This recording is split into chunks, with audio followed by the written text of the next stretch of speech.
أعوذ بالله من الشيطان الرجيم بسم الله الرحمن الرحيم واتل عليهم نبأ بني آدم بالحق إذ قربا قربانا فتقبل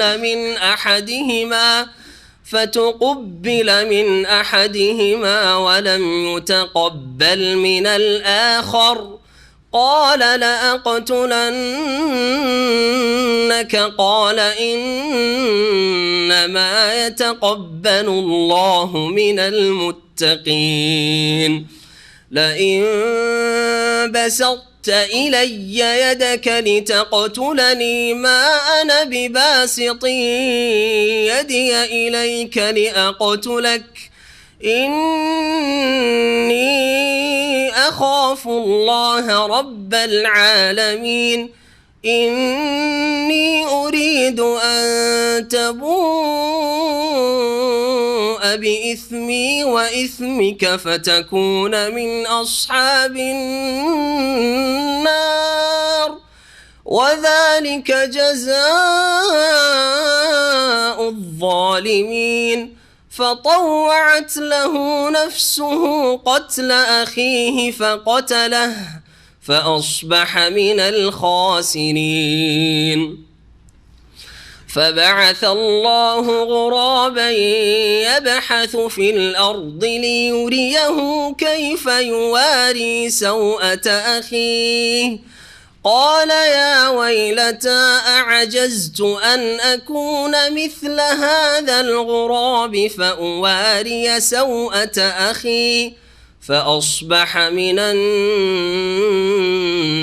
النادمين من أجل ذلك كتبنا على بني إسرائيل أنه من قتل نفسا بغير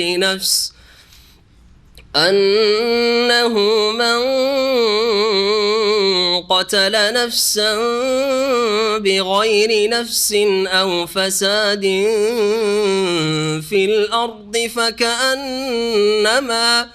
فكأنما قتل الناس جميعا ومن أحياها فكأنما أحيا الناس جميعا ولقد جاءتهم رسلنا بالبينات ثم إن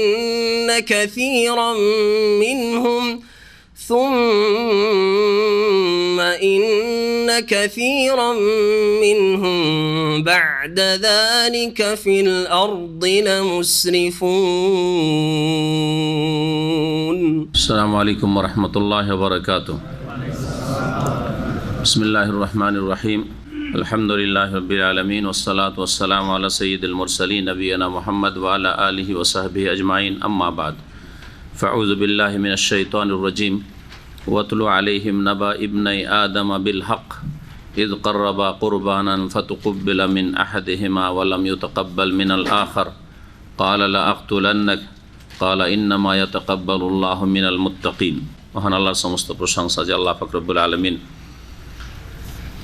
আমাদেরকে সৃষ্টি করেছেন তার ইবাদতের জন্য, তার আদেশ নিষেধের বাস্তবায়নের জন্য।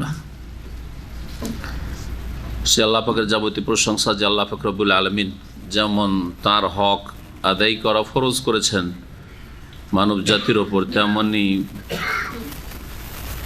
বান্দার হক, আল্লাহ পাকের সৃষ্টির হক আল্লাহ পাক ওইভাবেই ফরজ করেছেন।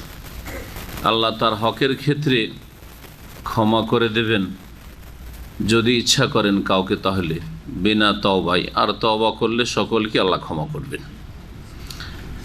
পক্ষান্তরে মানুষের হক কেউ নষ্ট করলে অতক্ষণ পর্যন্ত আল্লাহ ক্ষমা করবেন না যতক্ষণ পর্যন্ত ওই ব্যক্তি যার হক নষ্ট করা হয়েছে, যার অধিকার খর্ব করা হয়েছে, সেই ব্যক্তি ক্ষমা না করবে।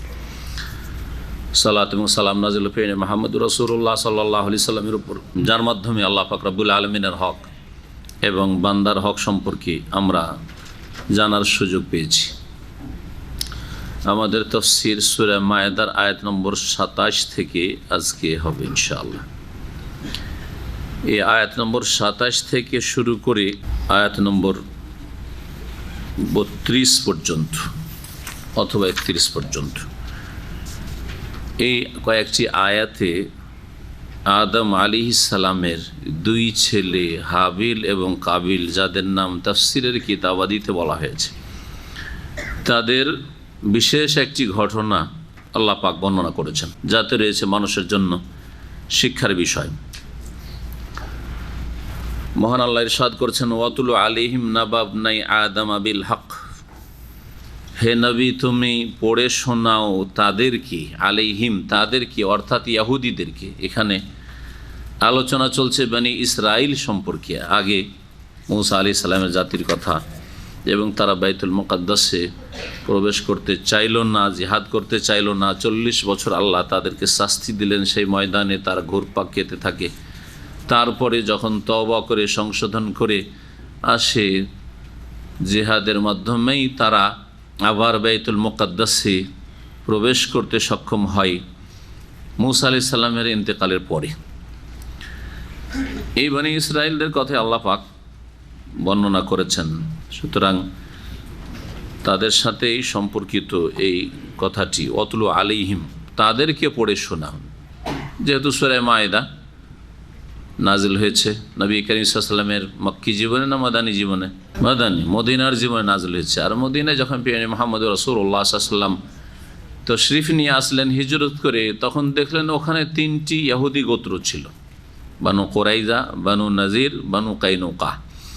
আর 2টি মুশরিক গোত্র ছিল, আওস এবং খাজরাজ, যারা পরে ইসলাম গ্রহণ করে আগে ভাগে এবং তাদের নাম পরিবর্তন হয়ে যায়। আর আওস খাজরাজ বলে তারা পরিচিত না থেকে আনসারিতে পরিণত হন, তার আনসার।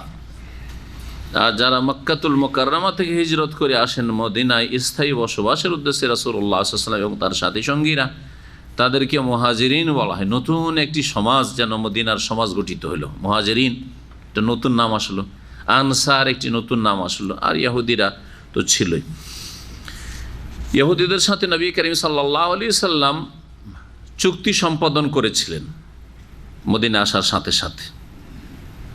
এটি হচ্ছে হিকমত, যে কোনো জায়গায় যদি শান্তিতে বসবাস করতে হয় সেখানকার লোকদের সাথে একটা শান্তি চুক্তি কায়েম রাখতে হবে, যাতে করে তারা শান্তিতে থাকে, তারা কোনো আশঙ্কায় না থাকে, আর আমরাও তাদের থেকে কোনো আশঙ্কায় না থাকি। নবী করিম সাল্লাল্লাহু আলাইহি সাল্লাম তাই করেছিলেন। কিন্তু যখন তখন তারা এই চুক্তি ভঙ্গ, গাদ্দারি করা, ইহুদিদের বদ স্বভাব, প্রাচীন স্বভাব, যখন তখন তারা বিশ্বাসঘাতকতা করত, গাদ্দারি করত, এমনকি সৈয়দুল মুরসালিন খাতামুন নবীন মুহাম্মদুর রাসূলুল্লাহ সাল্লাল্লাহু আলাইহি ওয়াসাল্লামকে একাধিকবার খুন করার চেষ্টা করেছে এই ইহুদিরা,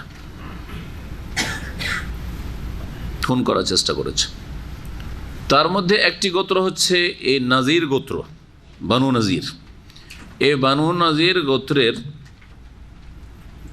সাথে কোনো একটি তাদের বিচার সালিস করে দিয়ে মীমাংসার জন্য রাসূলুল্লাহ সাল্লাল্লাহু আলাইহি সাল্লাম গিয়েছিলেন তাদের মহল্লায়।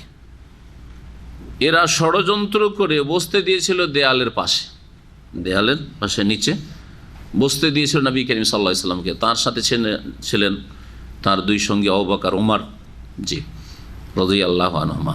আর ওই দিক থেকে তাদের একজন বদ প্রকৃতির মানুষ, আশকাল কওম, বদ প্রকৃতির মানুষ ইহুদি, তাকে প্রস্তুত করেছিল যে তুমি ছাদের উপরে উঠবে, উঠে বড় একটা পাথর নিয়ে মুহাম্মাদের মাথার উপর ধাই করে ফেলে দেবে, সাথে সাথে মাথা চূর্ণ বিচূর্ণ হয়ে যাবে, তাকে মেরে ফেলতে আমরা সক্ষম হব, আর তার থেকে আরাম পেয়ে যাব। তাদের ভাষায়, ইহুদিদের ভাষায়। এরা হচ্ছে আম্বিয়া রসুলগণের খুনি। ইহুদি জাতি হচ্ছে আম্বিয়া রসুলদের খুনি। এরা এর পূর্বেও তাদের পূর্ব ইতিহাস, খুনের ইতিহাসে রক্তাক্ত ইতিহাস আছে। আম্বিয়া সবচেয়ে ভালো মানুষকে এরা খুন করেছে। আম্বিয়া রসুলগণ সবচেয়ে ভালো মানুষ, তার চাইতে ভালো মানুষ পৃথিবীতে কেউ হয়নি, আর হবেও না। এরা খুন করেছে কাকে বলতে পারেন? ইয়াহিয়া আলাইহিস সালামকে। জি, ঈসা আলাইহিস সালামকে খুন করার চেষ্টা করেছে, যদি আল্লাহ না উঠিয়ে নিত তো খুন তো করেছিল তারা, হ্যাঁ তাই না? কিন্তু আল্লাহ পাক কি করেছেন? উঠিয়ে নিয়েছেন। ওমা কাতালুহু ওমা সালাবুহু ওয়ালাকিন শুব্বিহা লাহুম বাল রাফাহু আল্লাহু ইলাইহি ওয়া কানা আল্লাহু আলিমান হাকিমা। আল্লাহ উঠিয়ে নিয়েছেন। তাহলে ঈসা আলাইহিস সালামেরও খুনি তারা, কারণ তাদের ধারণায় খুন করেছে, তাদের ধারণায় তারা খুন করেছে। আমরা না মুসলিমেরা বলছি যে ঈসা আলাইহিস সালাম খুন করতে পারেনি, কিন্তু যেই লোককে খুন করেছে তাদের ধারণায় সেটা ঈসা, এবং ঈসাকে তারা খুন করেছে, তাহলে তারা খুনি। এবং বিকৃত ধর্ম যে খ্রিস্টানদের, সেই ধর্মেরও ভ্রান্ত বিশ্বাস যে আমাদের নবী ঈসা আলাইহিস সালাম খুন হয়েছেন, তাই না? এবং তার সাথে সাথে ভ্রান্ত কত মতবাদ, ঈসা আলাইহিস সালাম খুন হয়েছেন, এর মাধ্যমে খ্রিস্টান জগৎ ক্ষতিগ্রস্ত হয়নি, লাভবান হয়েছে। জি, কারণ ঈসা আলাইহিস সালাম তার প্রাণ উৎসর্গ করে দিয়েছেন। খ্রিস্টান যত কিয়ামত পর্যন্ত আসবে তাদের পাপের, সমস্ত পাপের কাফারা হিসাবে বলছে তারা। তাহলে তো এরকম খুন হতে খ্রিস্টানদের ফায়দাই হয়েছে, তাই না? জি, এগুলো ভ্রান্ত আকিদা, জি ফাসেদ আকিদা। তো নবী করিম সাল্লাল্লাহু আলাইহি সাল্লামকে সাথে সাথে ওহী করা হলো যে তোমাকে এখানে বসতে দিয়েছে, ওপরে একজন প্রস্তুতি আসছে পাথর ফেলার জন্য, এখনই তোমাকে মেরে ফেলার ষড়যন্ত্র করেছে, তুমি এখান থেকে কেটে পড়ো, ওহী আসো। জিবরাইল আলাইহিস সালাম আসলেন, সাথে সাথে কাউকে বলার সময় নেই, কারণ বলতে গেলে যদি ঘিরে নেয় তাদের মহল্লা, মাত্র কয়েকজন, কিছু না বলে সেখান থেকে টান দিল। ওরা ভাবলো যে কথা হয়তো প্রয়োজন, মানুষের প্রয়োজন থাকতে পারে কিছু কাজায়ে হাজাতের, হয়তো গিয়েছেন, আবার বসে প্রস্তুত হয়ে আছে। নবী করিম সাল্লাল্লাহু আলাইহি ওয়াসাল্লাম ওখান থেকে টান দিয়েছে, একেবারে সোজা চলে এসছেন। আবু বকর ওমর নবী করিম সাল্লাল্লাহু আলাইহি ওয়াসাল্লাম চলে গেলেন, তো আমরা বসে কেন? তো আমরা দেখি তার পিছনে পিছনে, তার পিছনে তারাও টান দিয়েছেন, যাই হোক চলে আসেন। আল্লাহ পাক এইভাবে তার ওহীর মাধ্যমে রাসূলুল্লাহ সাল্লাল্লাহু আলাইহি ওয়াসাল্লামকে বাঁচিয়েছেন। কিন্তু তারা খুনি কিনা? ঈসা আলাইহিস সালামকে খুন করতে পারেনি, কিন্তু তারা খুনি ঈসা আলাইহিস সালামের। ঠিক তেমনি রাসূলুল্লাহ সাল্লাল্লাহু আলাইহি ওয়াসাল্লামের খুনি ইহুদিরা। এইরকমই নবী করিম সাল্লাল্লাহু আলাইহি ওয়াসাল্লামকে বিষ মাখা পায়া দিয়েছিল ইহুদি মহিলা, দিয়েছিল না দেয়নি? এবং তার সাথে কয়েকজন সাহাবাই কেরাম গিলে ফেলেছিলেন, তাদের ইন্তেকাল হয়েছিল। বিশেষ করে বিশর ইবনে বারা ইবনে মারুর রাদিয়াল্লাহু আনহু, তিনি শাহাদাত বরণ করেছিলেন। রাসূলুল্লাহ সাল্লাল্লাহু আলাইহি ওয়াসাল্লাম তিনি যে চিবিয়ে দিয়েছিলেন সেই বিষের প্রতিক্রিয়া তখন আল্লাহ ক্ষান্ত করেছিলেন। আল্লাহ পাকের যেহেতু দিনের কাজ এখনও বাকি, কিন্তু নবী সাল্লাল্লাহু আলাইহি ওয়াসাল্লাম বলেছেন যে ইন্তেকালের সময় বলতেন যে এই সময় আমার ওই যে বিষাক্ত পায়া আমি চিবিয়েছিলাম, চুষেছিলাম, তার প্রতিক্রিয়া আমি অনুভব করছি হাড়ে হাড়ে। আর আমার যে শিরা, যেই শিরা আপনার হার্টের শিরা, এখন ছিন্ন ভিন্ন হয়ে যাচ্ছে, আমি অনুভব করছি। জি, তার রাসূলুল্লাহ সাল্লাল্লাহু আলাইহি ওয়াসাল্লাম শহীদ হয়েছেন এই ইহুদিদের হাতে। জি, রাসূলুল্লাহ সাল্লাল্লাহু আলাইহি ওয়াসাল্লামের খুনি। জি, এই জন্য কোরআনে কারীমে সূরা মায়েদা আল্লাহ শুনিয়ে দিচ্ছেন ইহুদিদেরকে যে হে নবী, ইহুদিদেরকে একটু সতর্ক করো যে এরা খুন করতে পরোয়া করে না। আগের নবীদেরকে খুন করেছে, কানু ইয়াকতুলুন আম্বিয়া, আর তোমাকে খুন করার চেষ্টা করছে। তাদেরকে শুনিয়ে দাও যে খুনের কুপরিণাম কি, কত বড় অপরাধ। বুঝতে পারলেন? তাহলে ঘটনা এমনি আল্লাহ বয়ান করেন নিজে কি কিসসা। জি, এ হচ্ছে প্রেক্ষাপট। আল্লাহ পাক রব্বুল আলামিন এই আয়াতগুলি বা এই কাহিনী এই জন্য শুনিয়েছেন, অতুল তাদেরকে শুনিয়ে দাও, বিশেষ করে ইহুদিদেরকে শুনিয়ে দাও পড়ে। তালা ইয়াতুল মানে তেলাওয়াত করা, পাঠ করা, অতুল আলিম, তাদেরকে পড়ে শুনিয়ে দাও, বৃত্তান্ত শুনিয়ে দাও। কি নাবা ইবনাই আদম বিল হক, যথাযথভাবে আদম আলাইহিস সালামের দুই ছেলের কাহিনী, ঘটনা, সংবাদ। নাবা মানে সংবাদ, নাবা থেকে নবী, সংবাদদাতা। ঈদ কাররাবা কোরবানান, যখন উভয়ে একটি করে কোরবানি করেছিল, হাবিল এবং কাবিল কোরবানি করেছিল। কোরআনের আয়াতে তাদের নাম নেই, রাসূলুল্লাহ সাল্লাল্লাহু আলাইহি ওয়াসাল্লামের কোনো সহিহ হাদিসে এই হাবিল কাবিলের নাম নেই। এই জন্য নিশ্চিত বলা যাবে যে বিশ্বস্ত সূত্রে তফসিরকার যারা গবেষক, তফসিরকার, তবে মুফাসসিরিন দুই রকম, তফসিরকার হচ্ছেন দুই রকমের। একদল তফসিরকার হচ্ছেন গবেষক যারা সহিহ যায়িফের তারতম্য করেন, মুহাক্কিকিন। আর একদল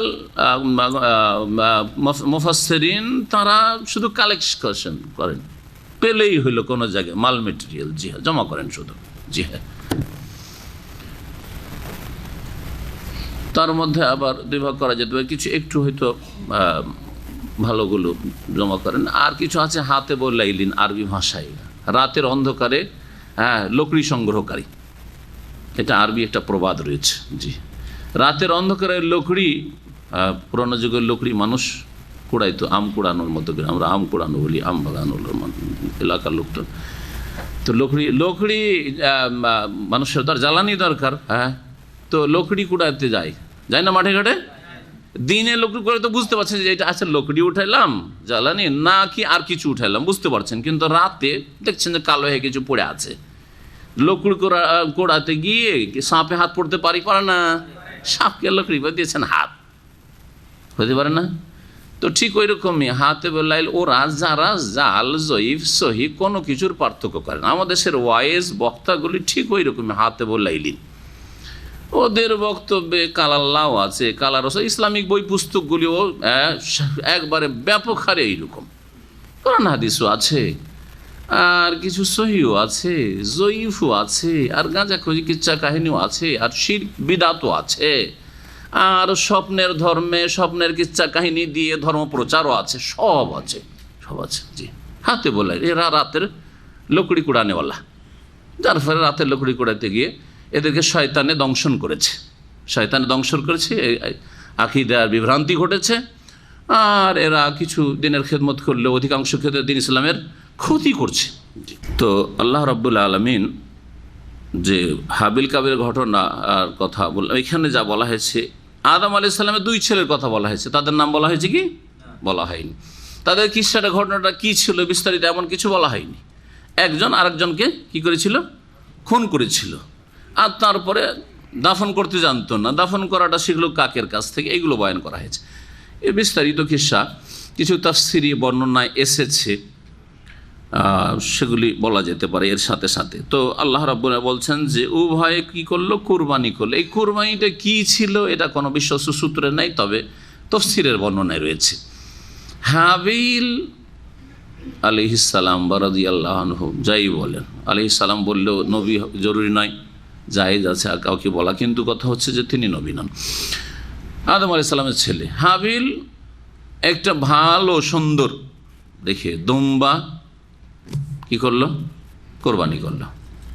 ওর মাধ্যমে আল্লাহ পাকের নৈকট্য লাভ করলো। আর কাবিলকে যখন কিছু কোরবানি করার কথা বলা হইল, তো কাবিল ছিল চাষি, তখন কিছু গমের কয়েকটা শীষ পেশ করলো, আল্লাহর জন্য উৎসর্গ করলো। তখনকার কোরবানি করার তরিকা কি ছিল? কোরবানি করার তরিকা ছিল কোরবানি গোশত খাওয়া, বা কোরবানি যেটা আল্লাহর নৈকট্য লাভের জন্য কিছু দান খায়রাত করলেন তা খাওয়া, এটা জায়েজ ছিল না। এবং এইরকমই গনিমতের জেহাদের ময়দানে লব্ধ ধন সম্পদ খাওয়া হালাল ছিল না যোদ্ধাদের জন্য। কি হইতো? সেটাকে পাহাড়ে রেখে দিয়ে চলে আসতে হইতো, পাহাড়ে যদি আসমান থেকে আল্লাহ পাক রব্বুল আলামিন আগুন পাঠিয়ে দিলেন, আর সেটা যে উৎসর্গকৃত বস্তু যদি জ্বলে গেল, তার মানে আল্লাহ কবুল হয়েছে। আর যদি সেটা না জ্বললো, তাহলে বোঝা গেল যে আল্লাহ পাক রিজেক্ট করেছেন, কবুল করেননি। এই কোরবানির প্রয়োজন কেন হয়েছিল? এই ঘটনা এখানে নেই, যে কারণটা কি, কেন দুইজনে কোরবানি করে, তাফসীরি বর্ণনায় রয়েছে, আল্লাহু আ'লাম। আদম আলাইহিস সালামের যে ছেলে মেয়ের জন্ম হইতো, সেটা আল্লাহ পাক রব্বুল আলামিন এইভাবে সৃষ্টি করতেন যে প্রত্যেকবারে একটা ছেলে একটা মেয়ে গর্ভধারণ করতেন হাওয়া আলাইহিস সালাম। এক ছেলে এক মেয়ে, যমজ ছেলে মেয়ে হইতো, এক ছেলে এক মেয়ে হইতো। তো কাবিলের সাথে এক মেয়ে পয়দা হয়, হাবিলের সাথে আর এক মেয়ে পয়দা হয়। কাবিল বড়, হাবিল ছোট। কাবিলের সাথে যে মেয়ে পয়দা হয় সেটা দেখতে সুন্দরী, আর হাবিলের সাথে যে মেয়ে পয়দা হয় সেটা দেখতে অত সুন্দরী ছিল না। দেখেন, এক আদম থেকে সারা পৃথিবীর মানুষ কত রং বিরঙের। আমাদের এশিয়ান মানুষকে যদি দেখা যায়, সুবহানাল্লাহ, বিচিত্রময়। একই দেশে, একই বংশে, একই মায়ের পেটে কয়েক রকমের, তাই না? আর যদি সারা বিশ্বের দিকে তাকানো হয় তো সবাই আদম সন্তান, আফ্রিকানও আদম সন্তান, হ্যাঁ, ইন্দোনেশিয়া, ফিলিপিন, জাপান, তারাও আদম সন্তান, তাই না? আর ভারত উপমহাদেশের লোক তারা আদম সন্তান, আরব দেশের লোকের আরব সন্তান, ইউরোপিয়ানরাও ওরাও আরব সন্তান, আদম সন্তান সকলে। কিন্তু দেখেন কত রং বেরঙের, ঠিক না? জি, তো আল্লাহ পাক রব্বুল আলামিন সব কিছু সৃষ্টি করেন, সব এরকম ফিল আরহামে কাইফা, আল্লাহ পাক ছবি অঙ্কন করেন যেভাবে চান। বিবাহের ক্ষেত্রে তখন কি করতে হবে? মেয়ে কোথায় পাওয়া যাবে? কাবিল বিয়ে করবে, হাবিল বিয়ে করে মেয়ে কোথায় পাওয়া যাবে? হ্যাঁ, আর কি আছে কোথাও? না, ওই আদমের মেয়েদেরকে বিয়ে করতে হবে, তাই না? আদমের ছেলে আদমের মেয়েদেরকে বিয়ে, তখন জায়েজ ছিল, তখন জায়েজ ছিল, কিন্তু পরবর্তীকালে হারাম করে দেওয়া হয়েছে। যেদিন ইসলামে হারাম, আপন বোনকে, আপন বোন মানে 3 রকমের বোন মনে রাখবেন, হ্যাঁ, আপন মানে মা বাপ দুই দিক থেকে বোন, যেটাকে আপন বোন বলা হয়, আর বৈমাতৃয়, বৈপিতৃয়, বোঝা গেছে? জি, সেগুলি হারাম। আমার দেশের এক শ্রেণীর মূর্খ সব বুঝে না, সৎ বোনকে বিয়ে করতে ফতোয়া জিজ্ঞেস করে। কিন্তু কমন সেন্সে বুঝতে হবে সৎ বোনটা আমারই বোন।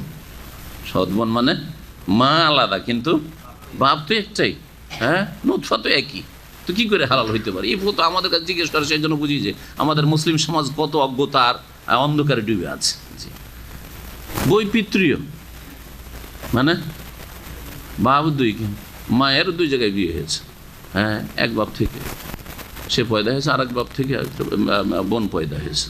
বিয়ে করার মশলা জিজ্ঞেস করে, এইসব মশলা আমাদের কাছে আসে, সেই জন্য বুঝি যে জাতি বড় অজ্ঞতায় রয়েছে। দিনের ফরজ অজেব শিখা না, এগুলো শিখা ফরজ, কমন সেন্স অন্তত একজন মুসলিম হিসাবে থাকতে হবে ইসলামের। এছাড়া আর একটা হচ্ছে দুধ বোন, ওটাও হারাম, হ্যাঁ, ওইটা না বললে আবার কেউ বলবেন যে এটা তো বলা হইল না, তাই না? হ্যাঁ, কিন্তু ওটা হচ্ছে রাজাতের কারণে, আর এটা হচ্ছে নাসাবের কারণে, নাসাবের কারণে, বংশীয় কারণে। তো আদম আলাইহিস সালামের ছেলে মেয়েদের মধ্যে বিয়ে হইতো, কিন্তু একসাথে যে যমজ পয়দা হয়েছে, এক ছেলে এক মেয়ে, যে একসাথে যে মেয়ে পয়দা হয়েছে তাকে ওই ভাই বিয়ে করতে পারবে না, হ্যাঁ, ওই বোনকে ওই ভাই বিয়ে করতে পারে। তাহলে কাবিল তার সাথে যে বোন পয়দা হয়েছে সুন্দরী, তাকে বিয়ে করতে আল্লাহর বিধান হিসাবে পারছে না। আর হাবিলের সাথে যে বোন পয়দা হয়েছে সেটা হচ্ছে কাবিলের হক, কাবিল বিয়ে করতে পারবে। সে বলছেন না, আমি ওই সুন্দরী নৌকে বিয়ে করব না, আমি আমার সাথে যেটা হয়েছে জন্ম সেটাকে বিয়ে করব, ওটা দেখতে বেশি ভালো, আমি বড় বড় দাপট বেশি, গায়ের জোর দেখায়, তাই না? গায়ের জোর দেখাতে চাইল, আল্লাহর বিধানের সামনে গায়ের জোর চলবে, অভিশপ্ত হইল, অভিশপ্ত হয়ে গেল গায়ের জোর দেখাতে গিয়েছি। তাহলে গায়ের জোর দেখালে হবে না, আল্লাহর বিধানের সামনে, আল্লাহর বিধানের সামনে, হ্যাঁ, ইস্তিসলাম করতে হবে, আত্মসমর্পণ করতে হবে, এর নাম হচ্ছে ইসলাম। তখন আল্লাহ রাব্বুল আলামিন পরীক্ষা করলেন যে ঠিক আছে, কোরবানি করো, যার কোরবানি কবুল হবে সে ওই সুন্দরীটাকে বিয়ে করতে পারবে। যদি কাবিল তোমার কবুল হয়ে যেত তুমি বিয়ে করিও, আর হাবিলের কবুল হয়তো হাবিল করবে। কোরবানি বললাম যে কোরবানি কে কী করেছিল, তাফসিরি রিওয়ায়াত। তারপরে একজনের কবুল হলো, আরেকজনের কবুল হলো না। কার কবুল হলো? হাবিলের কবুল হলো। ইখলাস ছিল, কোয়ালিটি ভালো ছিল, হ্যাঁ, আন্তরিকতা ছিল, সীমালঙ্ঘন ছিল না। আল্লাহ বিভিন্ন দিক দেখেন কবুলের ক্ষেত্রে, তার মধ্যে সবচেয়ে বড় একটি দিক হচ্ছে সেটা তাকওয়া, আল্লাহ ভীরুতা। কি আল্লাহর সন্তুষ্টির জন্য করেছেন, আর কে দেখাদেখি করেছেন, কে দুনিয়ার গরজে করেছেন। আজকাল যে কোরবানি করা, চিন্তা করেন যে কার কোরবানি কেমন। অনেকে দেখাদেখি কোরবানি করছে, কি লোকে কি বললো, একটা কোরবানি না করলে সবাই করছে, আমার না করলে হয়, সেই জন্য কোরবানি।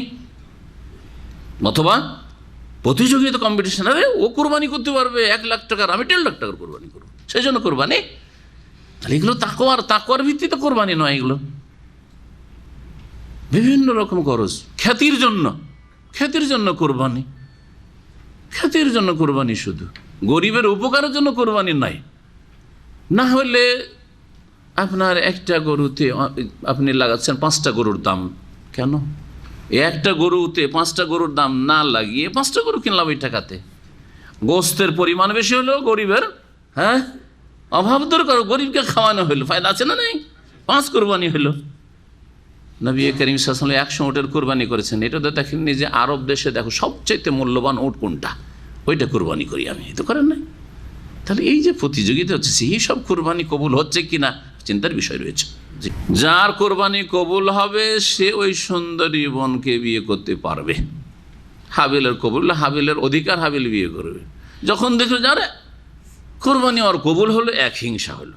2 নম্বর কথা যে আমি চেয়েছিলাম বিয়ে করতে, আমার স্বার্থ পুরা হলো না, তুই জিতে গেলি, হিংসা পয়দা হলো। হিংসাতে মানুষকে ধ্বংস করে। হাবিল কাবিলের ঘটনা থেকে শিক্ষা যে হিংসা ধ্বংস করেছে কাবিলকে। আত্মীয়তার সম্পর্কের হক নষ্ট করা, আত্মীয়তার বিচ্ছিন্নতা ধ্বংস করেছে কাবিলকে। ভালো করে শোনেন জি। তারপরে ক্রোধ, গজব, জি, রাগ মানুষকে ধ্বংস করে, রাগ ধ্বংস করেছে কাবিলকে। এগুলো হচ্ছে খারাপ দোষ। জি, আপনি হাবিল কাবিলের কিস্সা তো পড়লেন, কিন্তু কিছু শিক্ষা নিলেন না। রাগই থাকলো, আপনার মেজাজ গরম সবসময়, ঠান্ডা করার তৌফিক হলো না। হ্যাঁ, আরে বেনামাজি থেকে নামাজি হইতে পারলেন, আপনার বংশে নামাজ ছিল না, তো আপনার গরম রাগ থেকে ঠান্ডা রাগ করা সম্ভব নয়? অবশ্যই সম্ভব। ওটা ট্রেনিং করতে হবে, তাহলে অভ্যাস করতে হবে, নিজেকে আয়ত্তে রাখার চেষ্টা করে। যেমন নিজেকে নিজের পোশাকের ভিতরে রেখেছেন বডিটাকে, ঠিকই তেমনি আপনার রাগটাকে আপনার কন্ট্রোলে রাখতে হবে। আর পোশাকের বাইরে চলে গেলে তো হবে না। যেমন বডি পোশাকের বাইরে যায় না, তেমনি রাগ এত না যায় একেবারে কাপড় খুলে ফেলেছেন রাগ দিয়ে, হুঁশ দিশে কিছু নেই, রাগ কন্ট্রোল করা শিখলাম। হ্যাঁ, আত্মীয়তা সম্পর্ক বিচ্ছিন্ন করব না। হ্যাঁ, রক্তের সম্পর্ক কত ঘনিষ্ঠ, আপনার ভাই কি খুন করছে, আত্মীয়তার সম্পর্ক বিচ্ছিন্নতা। লায়াত হল জান্নাতে কাতে ও রাহেম, যে আত্মীয় বিচ্ছিন্নকারী সে জান্নাতে যাবে না, নবী করিম সাল্লাল্লাহু আলাইহি ওয়াসাল্লাম বলেছেন। জি, আর হিংসা দুনিয়াও ধ্বংস করে, আখেরাত ধ্বংস করে। দুনিয়াতে যতদিন বেঁচে থাকে হিংসুক, জ্বালাতে শান্তি পায় না, মানসিক শান্তি পায় না।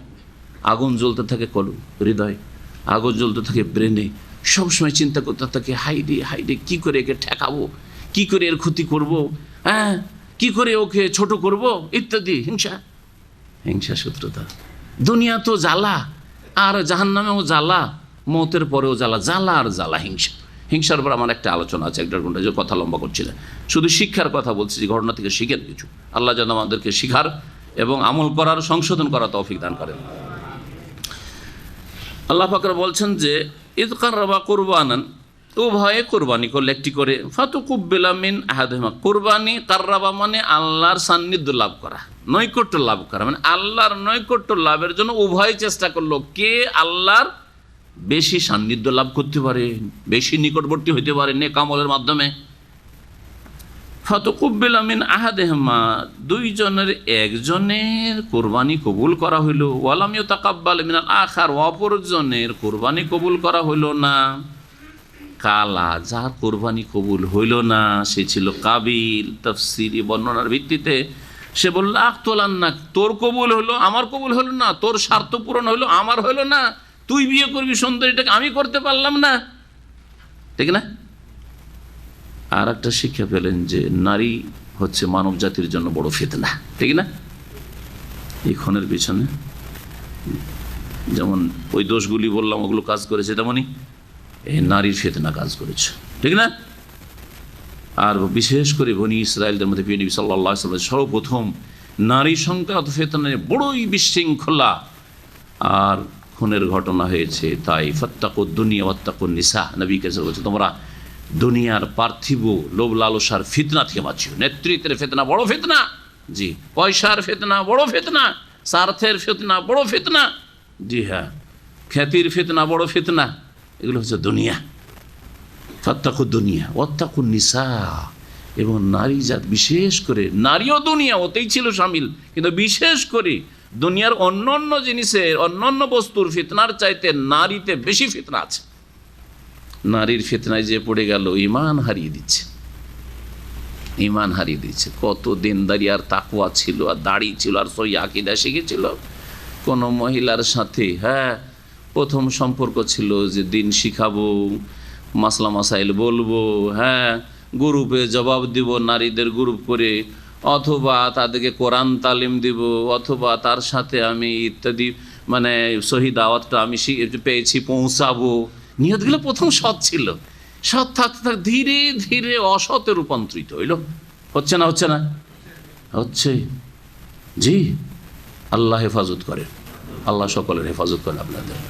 ফাত্তাকুদ্দিন ওয়াত্তাকুন নিসা, নারী জাতি থেকে বাঁচো, তাদের ফিতরা থেকে বাঁচো, তাদের জাল থেকে বাঁচো। কথা বলতে বলতে এই কথা একটু এগোলে ধীরে ধীরে এগোবে, শুধু কথা এগোবে না, মনটাও এগোবে। তখন বারবার করে ওর কথায় ঘুরে ঘুরে মনে আসবে। আপনার স্ত্রীর কথা মনে আসে না, ওর কথাই বারবার মনে আসে। এটা মানুষের প্রত্যেকের স্বভাব। একটা মেয়ে সম্পর্কে যখনই একটু মনে একটা কিছু জাগবে যে ওকে নিয়ে ভালো ছিল, তো বিয়ে করা যেতে পারে তোকে, হ্যাঁ চারটা তো বিয়ে করা যায়, ধরেন একটা আছে, অথবা বিবাহিত না, বিয়ে করা যেতে পারে, তো বিয়ের নিয়ে তো একটু কথা বললি, অথবা বিয়ে করবো না কিন্তু মানুষ হিসাবে একটু খবর টবর তো নেই, ভালো তো আমাদের সহি আকীদার বন্ধু, একটু খোঁজ খবর নেই তার, কিন্তু শয়তান ওর কাজে লেগে আছে। এর মাধ্যমে আপনাকে কিন্তু ফাঁসাবার চেষ্টা করছে জালে। সর্বপ্রথম নারী জাতির ফিতনা হয়েছিল বনি ইসরায়েলদের মধ্যে। বনি ইসরায়েল ধ্বংস হয়েছে নারী জাতির কারণে, এই কাবিলও ধ্বংস হয়েছে নারী জাতির ফিতনায় পড়ে। কালা বলল লাকতুলান্নাকা, তোকে খুন করবো আমি, অবশ্যই অবশ্যই খুন করবো তোকে। কালা, তখন অন্য ভাই যাকে খুন করতে সে বলল ইন্নামা ইয়াতাকাব্বারুল্লাহু মিনাল মুত্তাকিন, আমার কি দোষ, তোমার কবুল হলো না ভাই আর আমার কবুল হলো, আমি কি দোষ করলাম? আসলে আল্লাহ কবুল করেন আল্লাহ ভীরুদের পক্ষ থেকে, মুত্তাকিন যারা সংযমশীল তাদের পক্ষ থেকে, যারা পাপমুক্ত থাকতে চায়, যারা আল্লাহর ভয়ে পাপ থেকে বাঁচতে চায় তাদের থেকে। আল্লাহ জানেন অন্তরের অবস্থা, যে এই আমলের মাধ্যমে আমি অন্যায় থেকে বাঁচতে চাই, পাপ থেকে বাঁচতে চাই, আল্লাহর অসন্তুষ্টি থেকে বাঁচতে চাই, আল্লাহকে রাজি করতে চাই, এইরকম লোক হচ্ছে তাকওয়া অর্জনকারী। আর তাকওয়া অর্জনকারীর পক্ষ থেকে আল্লাহ আমল কবুল করেন। তো তুমি মুত্তাকি হয়ে গেলে আল্লাহ কবুল করবেন। এমন কি কবুল হয়নি, আজকে কবুল হয়নি, কালকে হইতে পারে, তোমার নিজের আপডেট করো, নিজে সংশোধন করো। তারপরে যখন খুন করতে চাইলো, জবাবে আরো বলছেন হাবিল লাইন বাসাত্তা ইলাইয়া ইয়াদাক, তোমার হাত যদি আমার দিকে বাড়াও বা আমার ওপর তোলো, আমরা হাত তোলা বলি, মারাকে কি বলি, মারধর করাকে হাত তোলা বলি না, এই তুই হাত তুলবি না বলি না জি। লাইন বাসাত্তা ইলাইয়া ইয়াদাক, আমার ওপর যদি তুমি হাত তোলো আমাকে খুন করার জন্য, মা আনাবে বাসিতি ইয়াদিয়া ইলাই, তবুও আমি আমার হাত তোমার উপর তুলবো না। তুমি যদি মেরে ফেলে দাও তবু আমি তোমাকে মারবো না, তোমার যা ইচ্ছা তাই কর।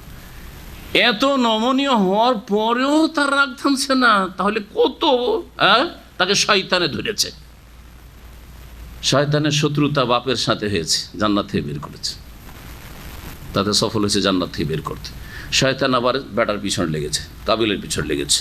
দেখেন, কারণ মানুষ যখন হার মেনে নেই তখন রাগটা স্বাভাবিক ঠান্ডা হয়ে যাওয়ার কথা। যদি রাগের মতো রাগ থাকে, মানে আয়ত্তে থাকে, যা হইলেও তো আমি মারলেও মারবে না বলছে, মারবে মারো, কিছু বলবো না তোমার। তারপরেও যদি কেউ মারে তো নিকৃষ্ট, পশুর চাইতে নিকৃষ্ট, হিংস্র পশুর চাইতে নিকৃষ্ট, ঠিক না?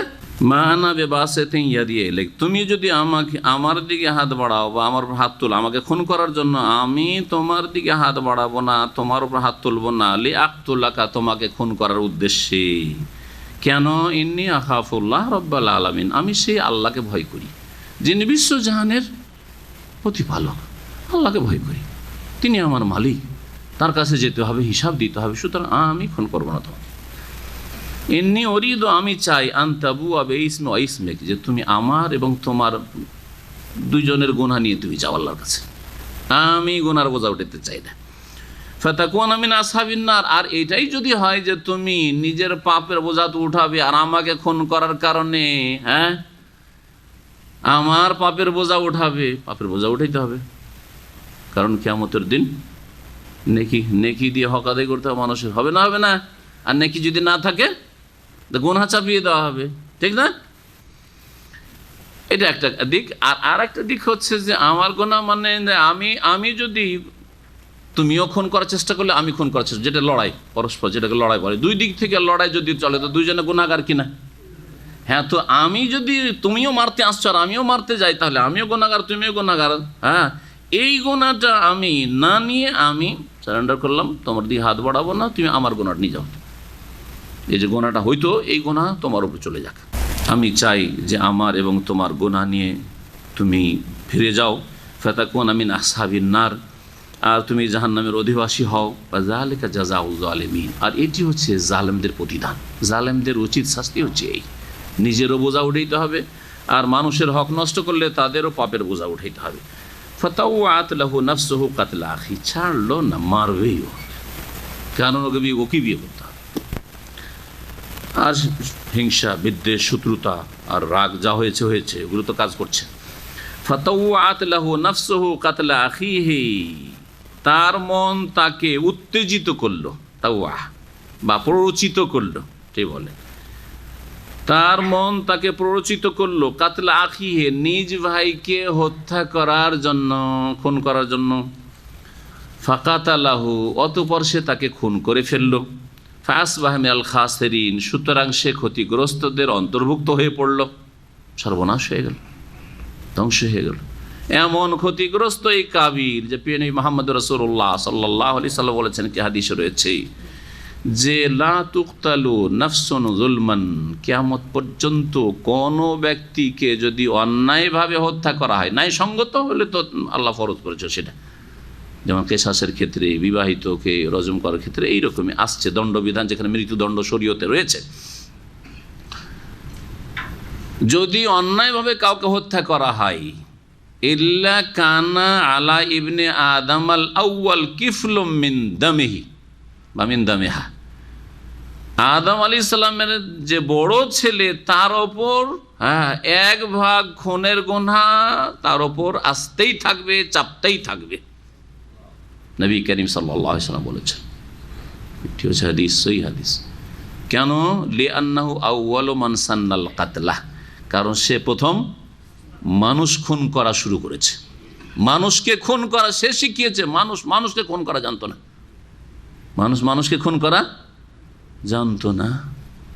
এই জন্য কোনো তাফসীর রয়েছে যে ও কাবিল হাবিলকে খুন করবে, কিন্তু খুন কেমন করে করতে হয় জানে না। চুল ধরে টানাটানি করছে, মাথা ধরে চাপ দিচ্ছে, কিন্তু মরে না। আরে মরে না, তখন শয়তান বলছে তুই মারতে জানিস না, গলা টিপে ধর, দিয়ে গলাটা টিপে শয়তান শিখাচ্ছে। যে জিন শয়তান সবসময় লেগে আছে যে এইভাবে আমার, এগুলো হচ্ছে তাফসীরের রিওয়ায়াত। ক্ষতিগ্রস্ত, কত ক্ষতিগ্রস্ত কিয়ামত পর্যন্ত। চিন্তা করেন কত লোক খুন হয়েছে, আর কত প্রতিদিনের পত্রপত্রিকা প্রচার মাধ্যম যদি থাকে, একদিনে কত লোক অন্যায়ভাবে খুন হচ্ছে, অন্যায়ভাবে একদিনে শুধু। তাহলে কত গুনার বোঝা এই কাবিলের ওপর যাচ্ছে, আল্লাহর অভিশাপ লানত হইতে আছে, কত যে কঠোর শাস্তি হবে তাকে।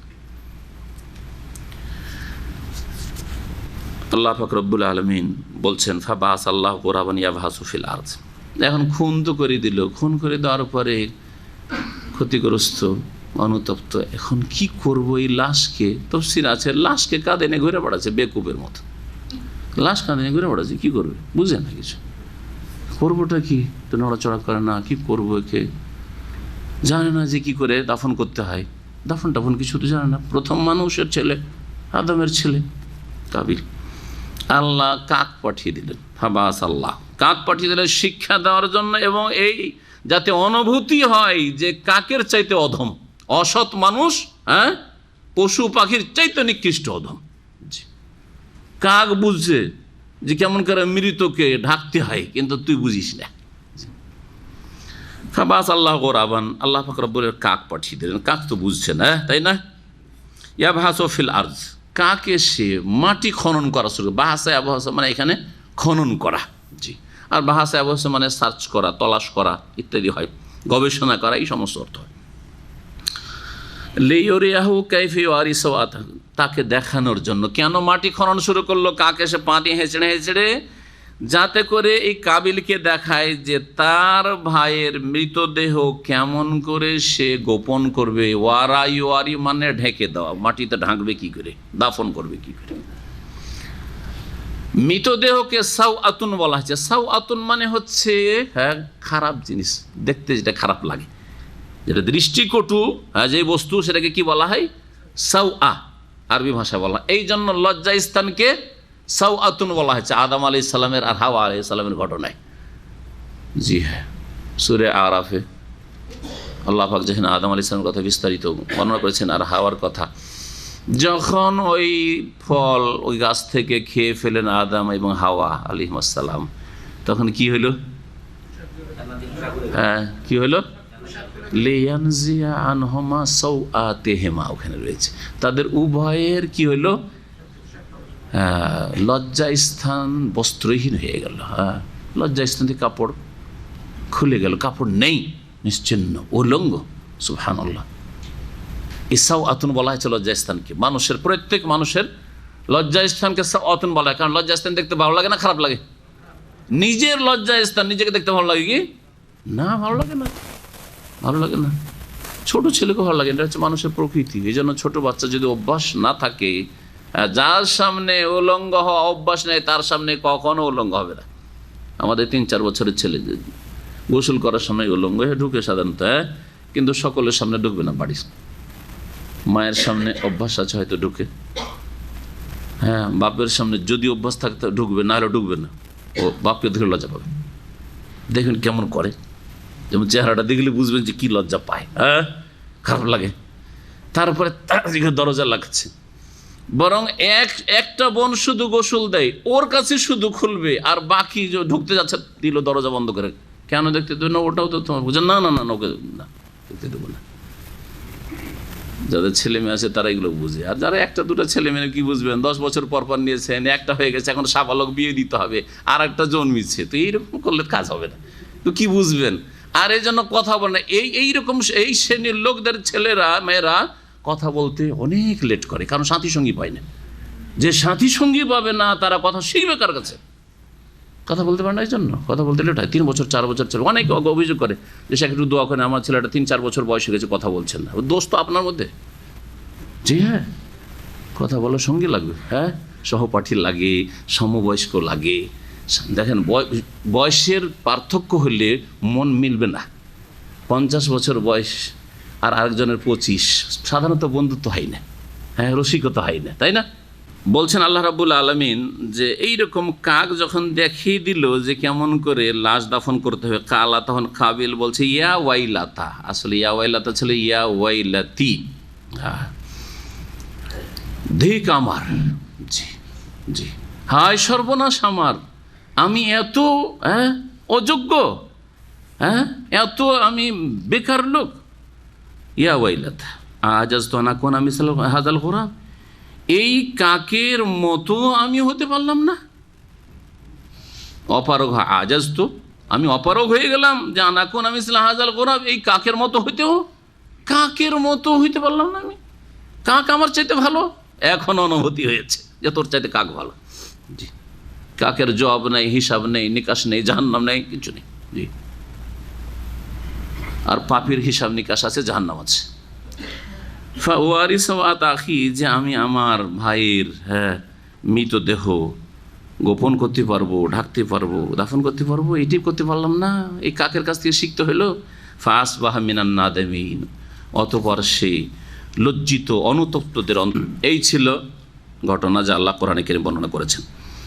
তারপরে মহান আল্লাহ ইরশাদ করেছেন আয়াত নম্বর 32-এ, মিন আজালে জালিক, এই কারণে, অর্থাৎ মানব জাতি যে খুন করেছে, আর মানব জাতির প্রথম ব্যক্তি যে খুন করেছে হচ্ছে কাবিল হাবিলকে খুন করেছে, তাই না? আদমের এক ছেলে আরেক ছেলেকে খুন করেছে। এই খুন যদি কেউ কাউকে না করতো, কাবিল শুরু না করতো, আর তারপরেও কেউ না করতো, তাহলে আল্লাহ পাকের এইরকম কোনো বিধানই আসতো না। আসতো কি? ফেরেশতারা কেউ কাউকে খুন করে না, তাদের জন্য কোনো বিধান নেই এরকম। আচ্ছা, যখন এইরকম কাবিল হাবিলকে খুন করে দিল, তার মানে মানুষের এটি একটি অপরাধ হতে থাকবে কিয়ামত পর্যন্ত। মিন আজালে জালিকে, মানুষের রক্তকে সস্তা মনে করবে। আজকে পৃথিবীতে সবচেয়ে সস্তা হচ্ছে মানুষের রক্ত, অন্য অন্য পশু পাখির রক্তের তুলনায়। আর মানুষের মধ্যে আবার যদি সে যদি ইসলামের লেভেল রাখে, মুসলিম থাকে, তাহলে তার রক্ত আরো সস্তা, আরো সস্তা। জি, পানির চাইতেও সস্তা, পৃথিবীর যে কোনো জিনিসের চাইতে সস্তা, ঠিক কিনা? জি হ্যাঁ, যেখানেই খুন হচ্ছে মানুষ খুন হচ্ছে, সন্ত্রাসী বানিয়ে হ্যাঁ, কুফরি শক্তি এবং মোনাফিক শক্তি সন্ত্রাসী বানিয়ে যা খুন করছে, যেখানে খুন হচ্ছে সন্ত্রাসী, সেটাও মুসলিম। হ্যাঁ, আর যাদেরকে খুন করছে সন্ত্রাসীদের মাধ্যমে, হ্যাঁ, আর জালেমদের মাধ্যমে, তারাও মুসলিম। বুঝতে পারছেন না কথা আমার? জি হ্যাঁ, এসব জঙ্গি টঙ্গি যে প্রচার মাধ্যমগুলি জঙ্গি করে দিয়ে এই যে জঙ্গিগুলি প্রতিদিন খুন হচ্ছে, সেগুলো মুসলিমদের মধ্য থেকে তৈরি করা হচ্ছে। হ্যাঁ, যে তোরা এই কাজগুলি কর, তোরা এই কাজগুলি কর। ওরাও খুন হচ্ছে আর ওরা অন্যদেরকে খুন করছে। গড়ে যদি দেখা যায় যে সবগুলি মুসলিম, এইদিকে মুসলিম খুন হচ্ছে, এদিকে মুসলিম খুন হচ্ছে। মিন আজলি যালিক, এই কারণেই যে মানুষের রক্তকে একেবারে সস্তা মনে করে নেবে, মানুষের রক্তকে মূল্য দেবে না, অথচ মানুষের রক্ত আল্লাহর কাছে অত্যন্ত মূল্যবান। আল্লাহ পাক রব্বুল আলামিনের ঘর কাবার কত এহতেরাম রয়েছে। এই কাবা ঘরের এহতেরাম, ইজ্জত, মর্যাদার চাইতে বেশি মূল্য হচ্ছে মুসলিমের রক্ত। প্রিয় নবী মুহাম্মদ রাসূলুল্লাহ সাল্লাল্লাহু আলাইহি ওয়াসাল্লাম। তাহলে একজন মানুষের রক্ত এত সস্তা নয়। কাবা ধ্বংস করার কোন মুসলিম সাহস করবে? কোন মুসলিম পাপিষ্ট আছে যে কাবা ধ্বংস করার চেষ্টা করবে বা উদ্দেশ্য করবে যে আমি কাবা ধ্বংস করে দেবো? মনের মধ্যে হয়তো নিয়ে আসার সাহস করবে না। ওর চাইতে বেশি মোহতারাম, সম্মানিত হচ্ছে দামো মুসলিমের খুন। নবী করিম সাল্লাল্লাহু আলাইহি ওয়াসাল্লাম হাদিস, সারা পৃথিবী ধ্বংস হয়ে যায় একদিকে, সারা পৃথিবীর একদিকে একজন মুসলিমের রক্ত সমান। লা জাওয়ালুদ দুনিয়া আহওয়ানু আলাল্লাহি মিন ইরাকাতি দামি মুসলিম। নবী করিম সাল্লাল্লাহু আলাইহি ওয়াসাল্লাম। সারা দুনিয়া যদি ধ্বংস হয়ে যায়, যে দুনিয়াতে কোনো মুসলিম নেই, আর আরেকদিকে একজন মানুষ আছে, নিরীহ মানুষ, এই নিরীহ মানুষের রক্ত সারা পৃথিবীর ধন সম্পদ যা কিছু আছে, হ্যাঁ, আসমান জমির সব কিছু ধ্বংস হওয়ার চাইতে বেশি মারাত্মক তার ধ্বংস হওয়া। তাহলে একজন মানুষের রক্তের কত মূল্য রয়েছে।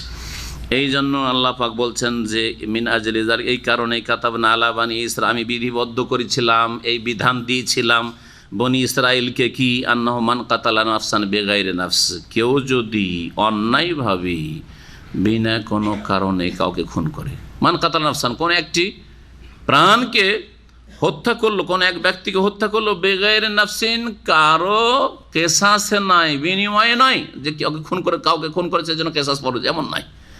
আও ফাসাদিন ফিল আরদ, অথবা পৃথিবীতে কোনো বিশৃঙ্খলা, অশান্তি সৃষ্টি করার কারণ ছাড়া কোনো ব্যক্তিকে খুন করছে, যেই ব্যক্তি এর ওপর কেসাসের বাস্তবায়ন ফরজ হয়নি, কাউকে সে খুন করেনি, আর সে পৃথিবীতে কোনো রকমের বড় ধরনের বিশৃঙ্খলা সৃষ্টি করেনি, ফাসাদও করেনি, নিরীহ নির্দোষ মানুষ, এইরকম ব্যক্তিকে যদি খুন করে, ফাকান্নামা কাতালান নাসা জামিয়া, তাহলে সে যেন একজন লোককে খুন করলো না, সে সমস্ত মানুষকে খুন করলো। সমস্ত মানুষকে খুন করার যে পাপ আছে, সেই পাপ তার কাঁধে চাপবে।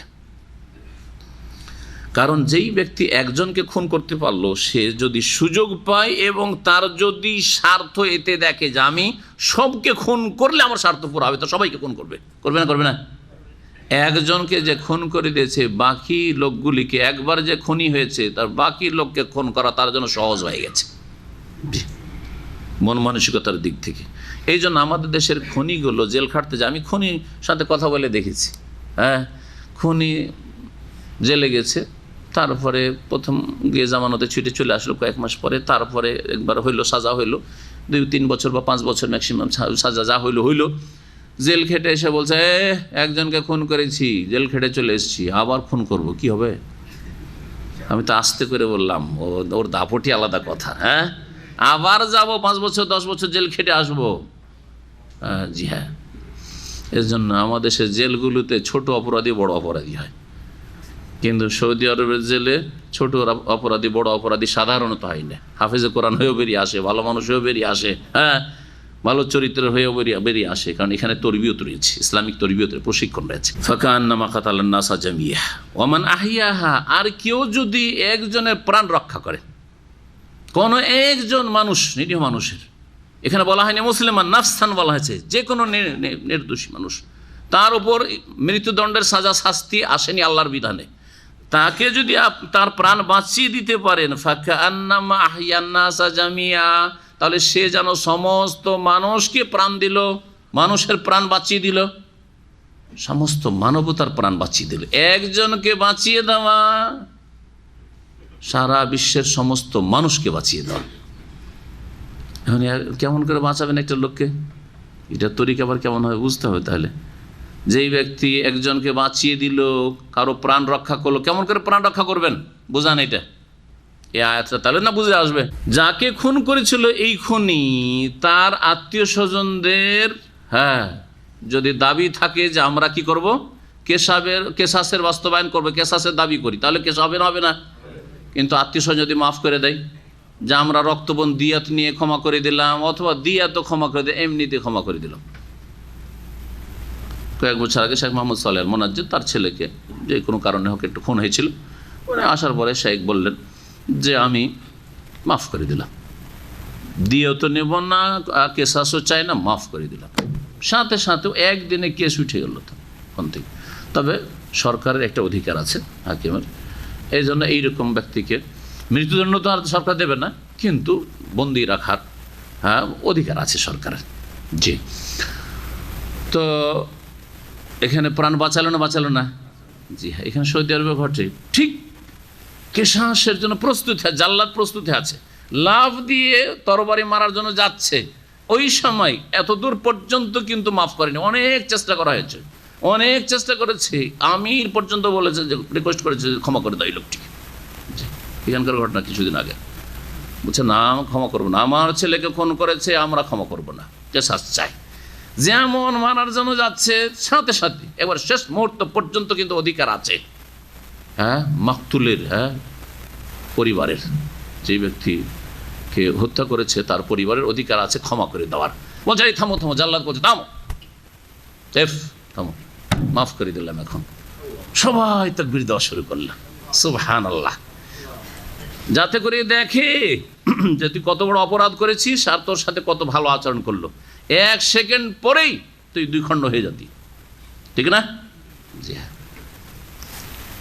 আমান আহিয়া, কেউ যদি কারো প্রাণ এরকম বাঁচিয়ে দেয়, ফাকান্ন আহিয়া নাসা জামিয়া, এই প্রাণ বাঁচার সুযোগ করে দিল,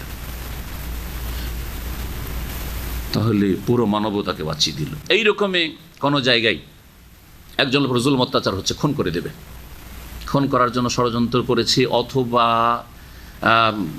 মারছে তাকে খুন করার জন্য, অথবা এমন জায়গায় ফেসে গেছে যেখানে একে এখনই খুন করবে কিছুক্ষণের মধ্যে, আর আলহামদুলিল্লাহ আপনি পারবেন প্রতিরোধ করতে, প্রতিহত করতে পারবেন, আপনি এর জানকে প্রাণকে রক্ষা করতে পারবেন। ওমান আহিয়া, যদি এইরকম ক্ষেত্রে আপনি কারো জান বাঁচিয়ে দেন, প্রতিহত করে ওই জালেমদেরকে, খুনিদেরকে, যারা খুন করতে চায়, ফাকান্নামা আহিয়ান নাসা জামিয়া, একজন মানুষের প্রাণ রক্ষা করলেন না, সমস্ত মানুষের প্রাণ রক্ষা করলেন আপনি। কীরকমভাবে প্রাণ রক্ষা করলেন? এটাও তো বুঝতে হবে। মুফাসসিরিন গণ বলেছেন নেকির ক্ষেত্রে সারা বিশ্বের সমস্ত মানুষ খুন হচ্ছিল, আর খুন করা থেকে যদি বাঁচিয়ে দেওয়া যায় তাহলে যেই নেকিটা আছে সেই নেকি একজন মানুষের প্রাণ রক্ষা করার জন্য পাবে। আর একজন লোককে যদি খুন করে, তাহলে সারা সমস্ত মানুষকে খুন করার যে পাপ রয়েছে সেই পাপের ভাগ আসতে থাকবে। আপনার গ্রামে কোনো খুনের ঘটনা ঘটেনি, একজন লোক খুন করেছে, দেখা দেখি তখন খুন হওয়া শুরু হইলো। রাজনৈতিক খুন বলে এই যে গণতন্ত্রের রাজনীতি, তার আগে জানতো না মানুষ এই রাজনৈতিক কারণে নিজের ভাইকে আর নিজের দুলাভাইকে খুন করেছে। আমাদের এলাকায় দুলাভাইকে, আপন মায়ের পেটের ভাইকে খুন করেছে, এক দল করে আরেক দল করে সে। তার বোন একবারে পড়ে গেছে, গিয়ে শুয়ে গেছে স্বামীর ওপর যে আমাকে বিধবা করিও না। এটা আমরা যখন ছাত্র জীবনে ছিলাম, আজকে থেকে 20 বছর আগের ঘটনা।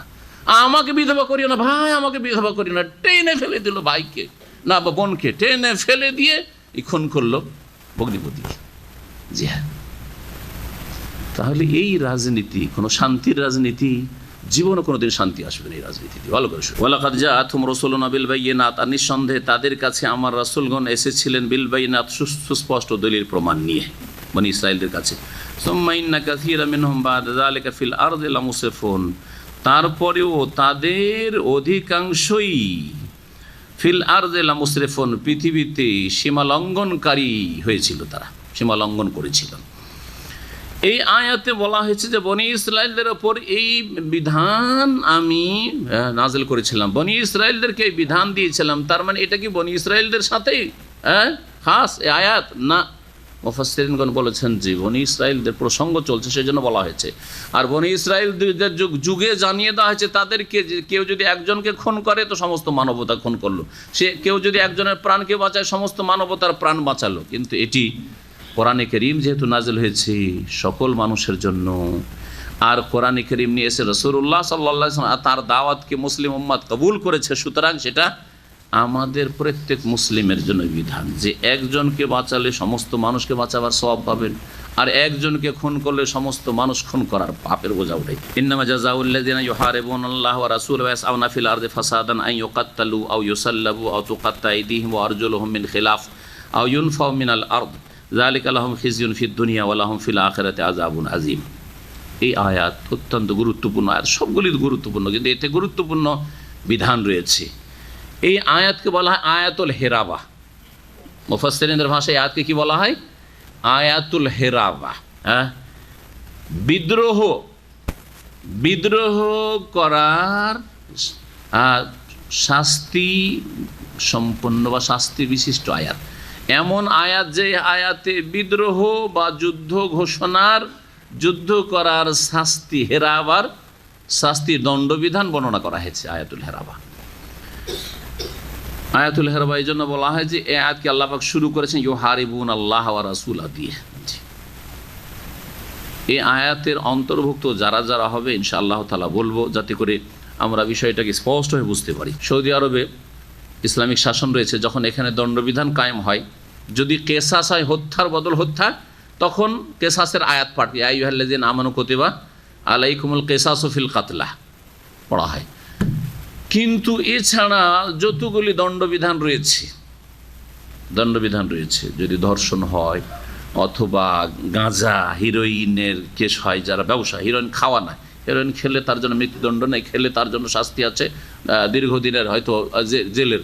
কিন্তু যদি কেউ যদি গাঁজার ব্যবসায়, হিরোইনের ব্যবসায়, এইরকমই জঙ্গি যারা অস্ত্র ধারণ করেছে, উগ্রবাদী যারা অস্ত্র ধারণ করেছে, অস্ত্র ধারণ করে ভীত সন্ত্রস্ত করেছে বা ষড়যন্ত্র করেছে, বড় নাশকতার কোনো প্ল্যানিং করেছে, এই রকম অপরাধগুলির ক্ষেত্রে যখন মৃত্যুদণ্ড কায়েম করা হয় তখন এই আয়াত পাঠ করা হয়। ইন্নামা জাযাউল্লাযিনা ইউহারিবুন আল্লাহ ওয়া রাসূলা। মহান আল্লাহ কি বলছেন? ইন্নামা জাযাউল্লাযিনা ইউহারিবুন আল্লাহ ওয়া রাসূলা, নিঃসন্দেহে ওই সব লোকদের শাস্তি, জাযা আল্লাযিনা ইউহারিবুন আল্লাহ ওয়া রাসূলা, যারা আল্লাহ এবং তার রাসূলের বিরুদ্ধে যুদ্ধ করে। হারাবা ইহারে মানে হারব থেকে, হারব মানে হচ্ছে যুদ্ধ, আল্লাহ এবং তার রাসূলের বিরুদ্ধে যুদ্ধ করে। আল্লাহর বিরুদ্ধে যুদ্ধ কি? আল্লাহর বিরুদ্ধে যেতে পারবে আসমানে নাকি? ইন্নাকা লান তাখরিকাল আরদা ওয়া লান তাবলুগাল জিবালা, না জমিনের ভিতরে ঢুকতে পারবে, না তো পাহাড়ের উপর চড়ে আল্লাহকে পারবে। আল্লাহর বিরুদ্ধে মানে আল্লাহর বিধানের বিরুদ্ধে যে বিদ্রোহ ঘোষণা, জি, তার একটি বড় অপরাধ হচ্ছে মুরতাদ হওয়া। কোনো মুসলিম যদি মুরতাদ হয় মহারাবা। আর রাসূলের বিরুদ্ধে, রাসূলুল্লাহ সাল্লাল্লাহু আলাইহি ওয়াসাল্লামের জীবদ্দশা পর্যন্ত রাসূল নেই এখন, তো রাসূলের বিরুদ্ধে কি করে যুদ্ধ করবে? রাসূলুল্লাহ সাল্লাল্লাহু আলাইহি ওয়াসাল্লামের আনিত বিধানের বিরুদ্ধে যেসব বিধিবিধান রয়েছে শরীয়তের, তার বিরুদ্ধে যদি যুদ্ধ করে, বিদ্রোহ ঘোষণা করে, ওয়াসআউনা ফিল আরদি ফাসাদান, এবং জমিনে যদি অশান্তি সৃষ্টি করে বেড়ায়, জমিনে ফাসাদ, তাদের শাস্তি কি? আন ইউকাত্তালু, তাদেরকে হত্যা করা হবে, আও ইউসাল্লাবু, বা তাদেরকে শুলে চড়ানো হবে, আও তুকাত্তা আইদিহিম ওয়া আরজুলুহুম মিন খিলাফ, অথবা তাদের হাত এবং পাগুলিকে উল্টো করে কেটে ফেলা হবে। কয়টি শাস্তি হইল? কয়টি হইল বলেন? তিনটি। আও ইউনফাউ মিনাল আরদে, অথবা দেশ থেকে তাদেরকে নির্বাসিত করা হবে। দেশ থেকে, আরদ মানে যে দেশ, আরজ তো সারা পৃথিবী, আরদ তো পৃথিবী থেকে, জমিন থেকে যদি তাকে নির্বাসিত করা হয় তো যাবে কোথাও? তো দেশ থেকে নির্বাসিত করা হবে। যালিকা লাহুম খিজিয়ুন ফিদ দুনিয়া, এটি হচ্ছে তাদের জন্য, এইরকম অপরাধীদের জন্য পার্থিব জগতে লাঞ্ছনা করা শাস্তি, ওয়ালাহুম ফিল আখিরাতি আযাবুন আযীম, আর তাদের জন্য পরকালে মহাশাস্তি তো প্রতীক্ষায় রয়েছে। আখিরাতের শাস্তি আছে, দুনিয়ার লাঞ্ছনা হলো যে এই দণ্ডবিধান কায়েম করা হয়। এখন এই মুহারাবা কি কি হতে পারে? আল্লামা ইবনে কাসির রহমতুল্লাহ আলাইহির ভাষায় দু একটি শুনেন, তারপরে বাকিগুলো আমি পুরো করে দেবো ইনশাআল্লাহ। বলছেন আল মুহারাবা হি আল মুদাদ্দা ওয়াল মুখালাফা, মুহারাবা হচ্ছে বিরোধিতা করা এবং বিদ্রোহ করা।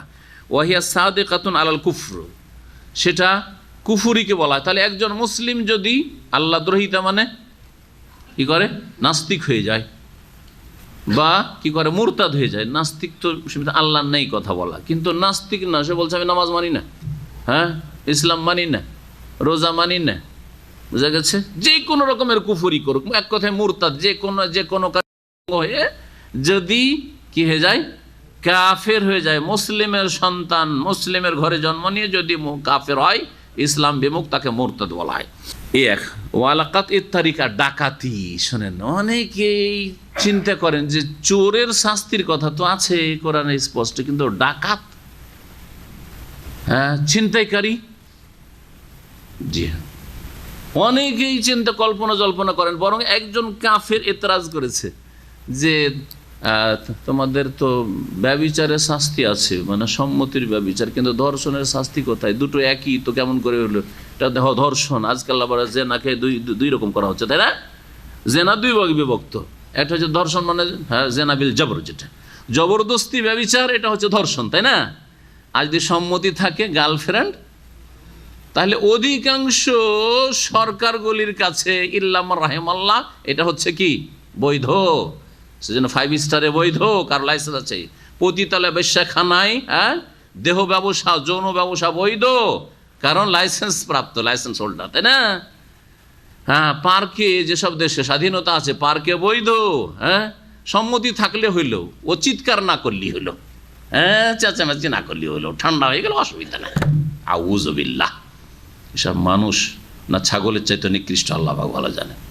হ্যাঁ, জবরদস্তি করলে যে না হয় ওই কাজটি, আর শুধু সম্মতি রাজি হয়ে গেলে নাকি কোনো অপরাধী হইল না। সম্মতির সাথে, আচ্ছা সম্মতির সাথে যে না হয় সেটা গোপনেও হইতে পারে, আবার প্রকাশ্যে হইতে পারে, যেরকম অধিকাংশ জেনাগুলি গোপনে হয়, তাই না?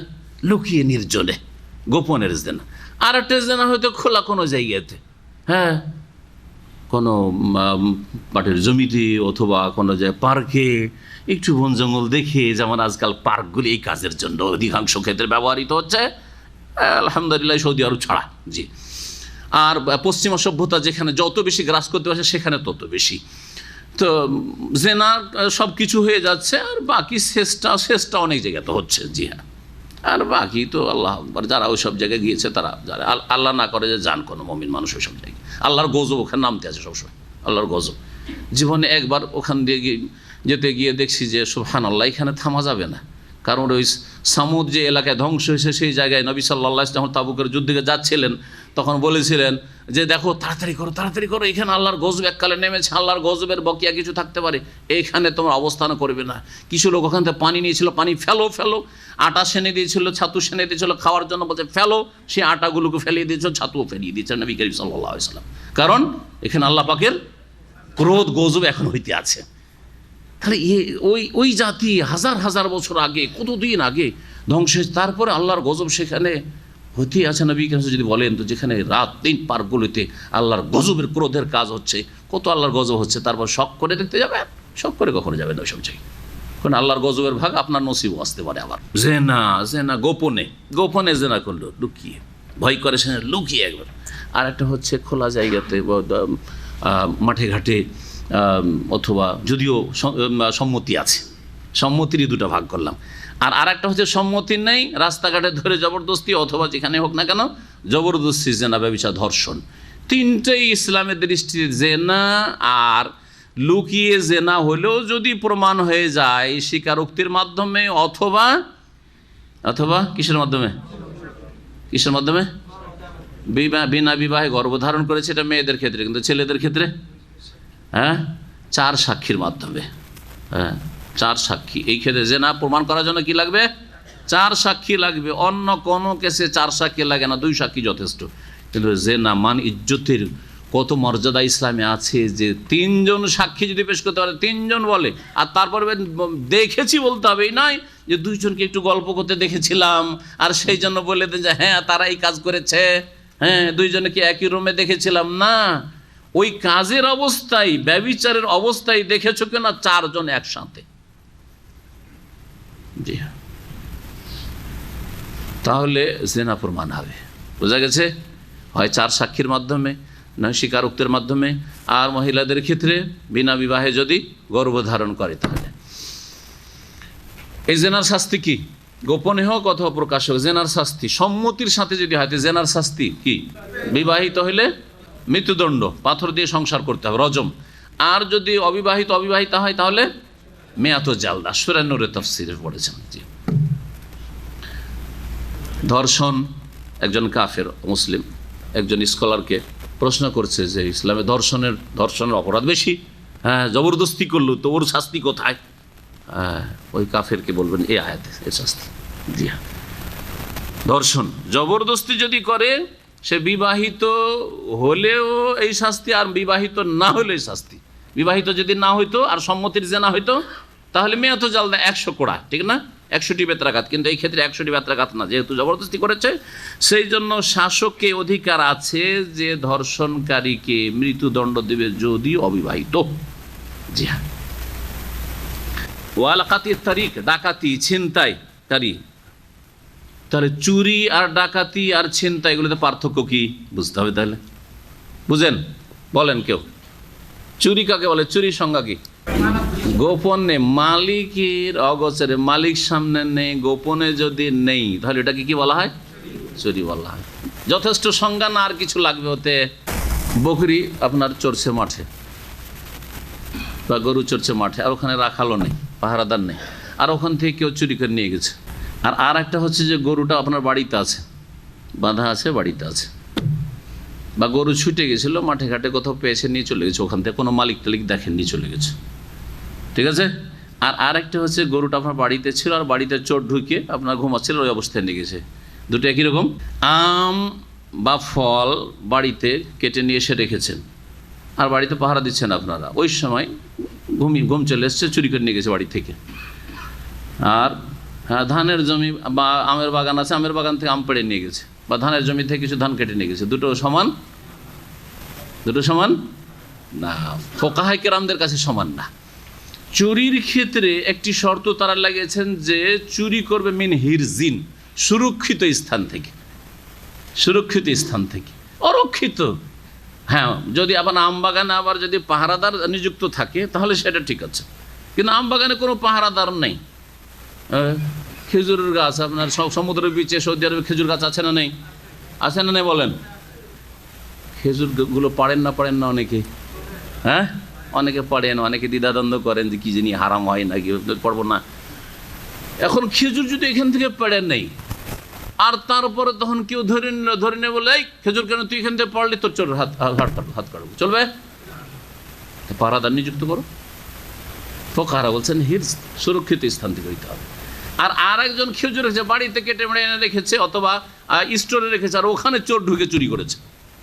জি হ্যাঁ, বোঝা গেছে? এটা হচ্ছে চুরি। সুরক্ষিত স্থান থেকে হইতে হবে। আর গোপনে, হ্যাঁ মালিক নেই বা মালিক আছে, শুয়ে আছে, সে সময় চুরি করছেন সুরক্ষিত স্থান থেকে, তাহলে সেটা হচ্ছে চুরি, সারিকা বলা হয়। আর কাতউত তারিখ, হ্যাঁ ছিনতাই বা আপনার লুটপাট, হ্যাঁ ডাকাতি, এটা কেমন হয়? ভিন্ন, তাই না? জবরদস্তি করে, বল প্রয়োগ করে কেড়ে নিয়ে যাওয়া। জি হ্যাঁ, রাস্তা থেকে হোক অথবা বাড়ি থেকে হোক। তো ডাকাতির শাস্তি তাহলে কি? এই শাস্তিগুলোর যেটা এখন বলবো যে এই শাস্তিগুলো, তো কয়টা শাস্তি বলা হয়েছে? 4টা শাস্তি। যদি মুরতাদ হয় তাহলে তো মৃত্যুদণ্ড, ঠিক না? মান বাদ্দালা দীনাহু ফাকতুলু, সহিহ বুখারীতে হাদিস, যে যদি দিন ইসলাম থেকে অন্য ধর্মে চলে যায় তাহলে তাকে হত্যা করো, সহিহ বুখারীতে হাদিস রয়েছে। আর এই আয়াতে আল্লাহ বলছে ইউকাত্তালু ওয়া ইউসাল্লাবু, যদিও 4টি শাস্তির কথা বলা হয়েছে এখানে, কিন্তু অপরাধ দেখতে হবে যে কেমন রয়েছে। মুরতাদের ক্ষেত্রে তো না হয় বললাম, কিন্তু একজন ডাকাতি করেছে, হ্যাঁ ডাকাতের কি করবেন? হত্যা না শুলিতে চড়ানো, নাকি হাত পা কাটা উল্টো করে, নাকি নির্বাসিত করা দেশ থেকে? কোনটা? রাস্তায় ভীত সন্ত্রস্ত করা, লোকজন যাচ্ছে রাস্তা দিয়ে আর ভয় দেখায়, ভয় দেখায়। জি, মানে ছিনতাইকারী বিভিন্ন রকম, যারা হয়তো ছিনতাই করলো না কিন্তু ভয়টাই দেখায়, এই রাস্তা আসবে, এই রাস্তা আসলে এরপরে দেখবো তো। আর ওই রকমই আল্লাহ বলেছেন ওয়াসআউনা ফিল আরদি ফাসাদান, বলছে ওয়াকাযালিকা আল ইফসাদ ফিল আরদি ইউতলাকু আলা আনওয়াই মিনাশ শার। এই রকমই পৃথিবীতে বিপর্যয় সৃষ্টি করা বা অশান্তি করা বা কি করা, ফাসাদ সৃষ্টি করা, এগুলি হচ্ছে আলা ইউতলাকু আলা আনওয়াই মিনাশ, বিভিন্ন রকমের পাপাচারকে বলা হয়, বিভিন্ন রকমের অন্যায় কাজকে বলা হয় পৃথিবীতে। তাহলে কোন কাজ দ্বারা ফাসাদ সৃষ্টি হচ্ছে? তার মধ্যে একটি হচ্ছে হেরোইন, গাঁজা, হ্যাঁ, এগুলির ব্যবসা করা। একজন একা খায়, অপরাধ তার মধ্যে হয়তো সীমিত, যদিও আশেপাশের লোক আক্রান্ত হইতে পারে, কিন্তু আরেকজন ব্যবসা করে, ব্যবসা করে দেশে হিরোইন জানতো না কেউ, গাঁজা জানতো না, দেশের লোককে জানালো, সুবিধা করে দিল তাদের জন্য। এই রকমের নারী ব্যবসা, একজন লোক নিজে জেনা করে আর আরেকজন লোক ব্যবসা করেছে, জেনার জন্য সুযোগ করে দিচ্ছে, একটা ঘর ভাড়া, ফ্ল্যাট ভাড়া নিয়েছে আর ভাড়ায় 2-4-10টা মেয়েকে, কাজের মেয়েকে ধরে নিয়ে রেখে দিয়েছে আর এই ব্যবসা, নারী ব্যবসা চালাচ্ছে। এগুলো ফাসাদ ফিল আরদ, ভালো করে শুনে রাখেন, এগুলো ফাসাদ ফিল আরদ, এগুলো ফাসাদ ফিল আরদ। এইরকমই যতগুলি অপরাধ হইতে পারে। এইরকমই উগ্রবাদীরা মুসলিম দেশে বোমা তৈরি করছে। কি করে বোমা তৈরি করে? বলছে যে যতগুলি মোনাফেক মুরতাদ আছে সেগুলিকে মারব, হ্যাঁ, আর অমুসলিমকে মারব।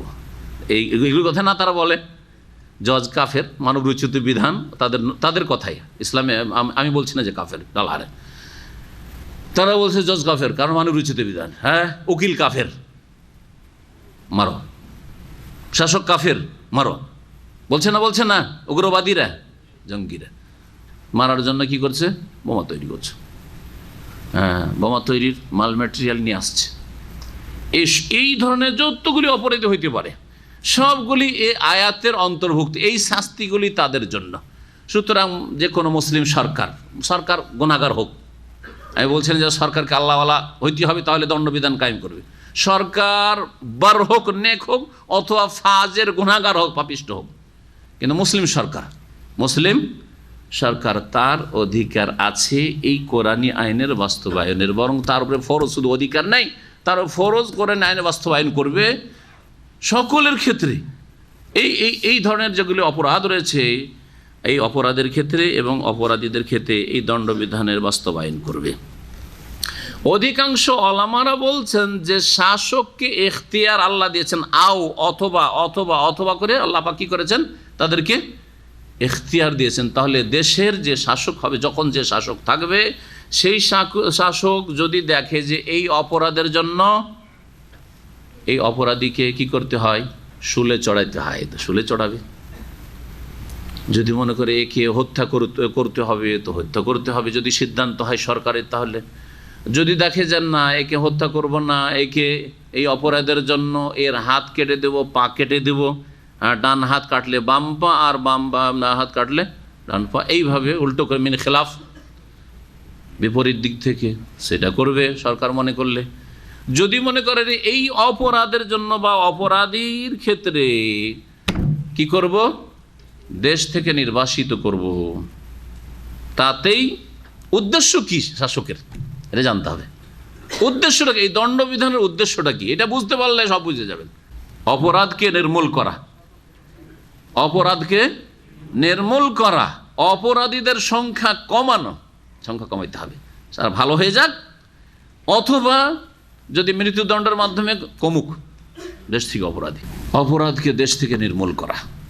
এবং তার সাথে সাথে যারা অপরাধী নয় কিন্তু অপরাধী হয়ে যেতে পারে, আজকের ভালো মানুষ মোটামুটি কালকের অপরাধী হইতে পারে, আজকের যুব জেনারেশন, যুব সমাজ সেই দিকে ঝুঁকতে পারে, তাদের জন্য যাতে দৃষ্টান্তমূলক শাস্তি হয়, যে দেখলে এইরকম শাস্তি হয়েছে, তোরাও যদি এরকম করিস, আমিও যদি ওই পথে নামি তো আমারই হবে।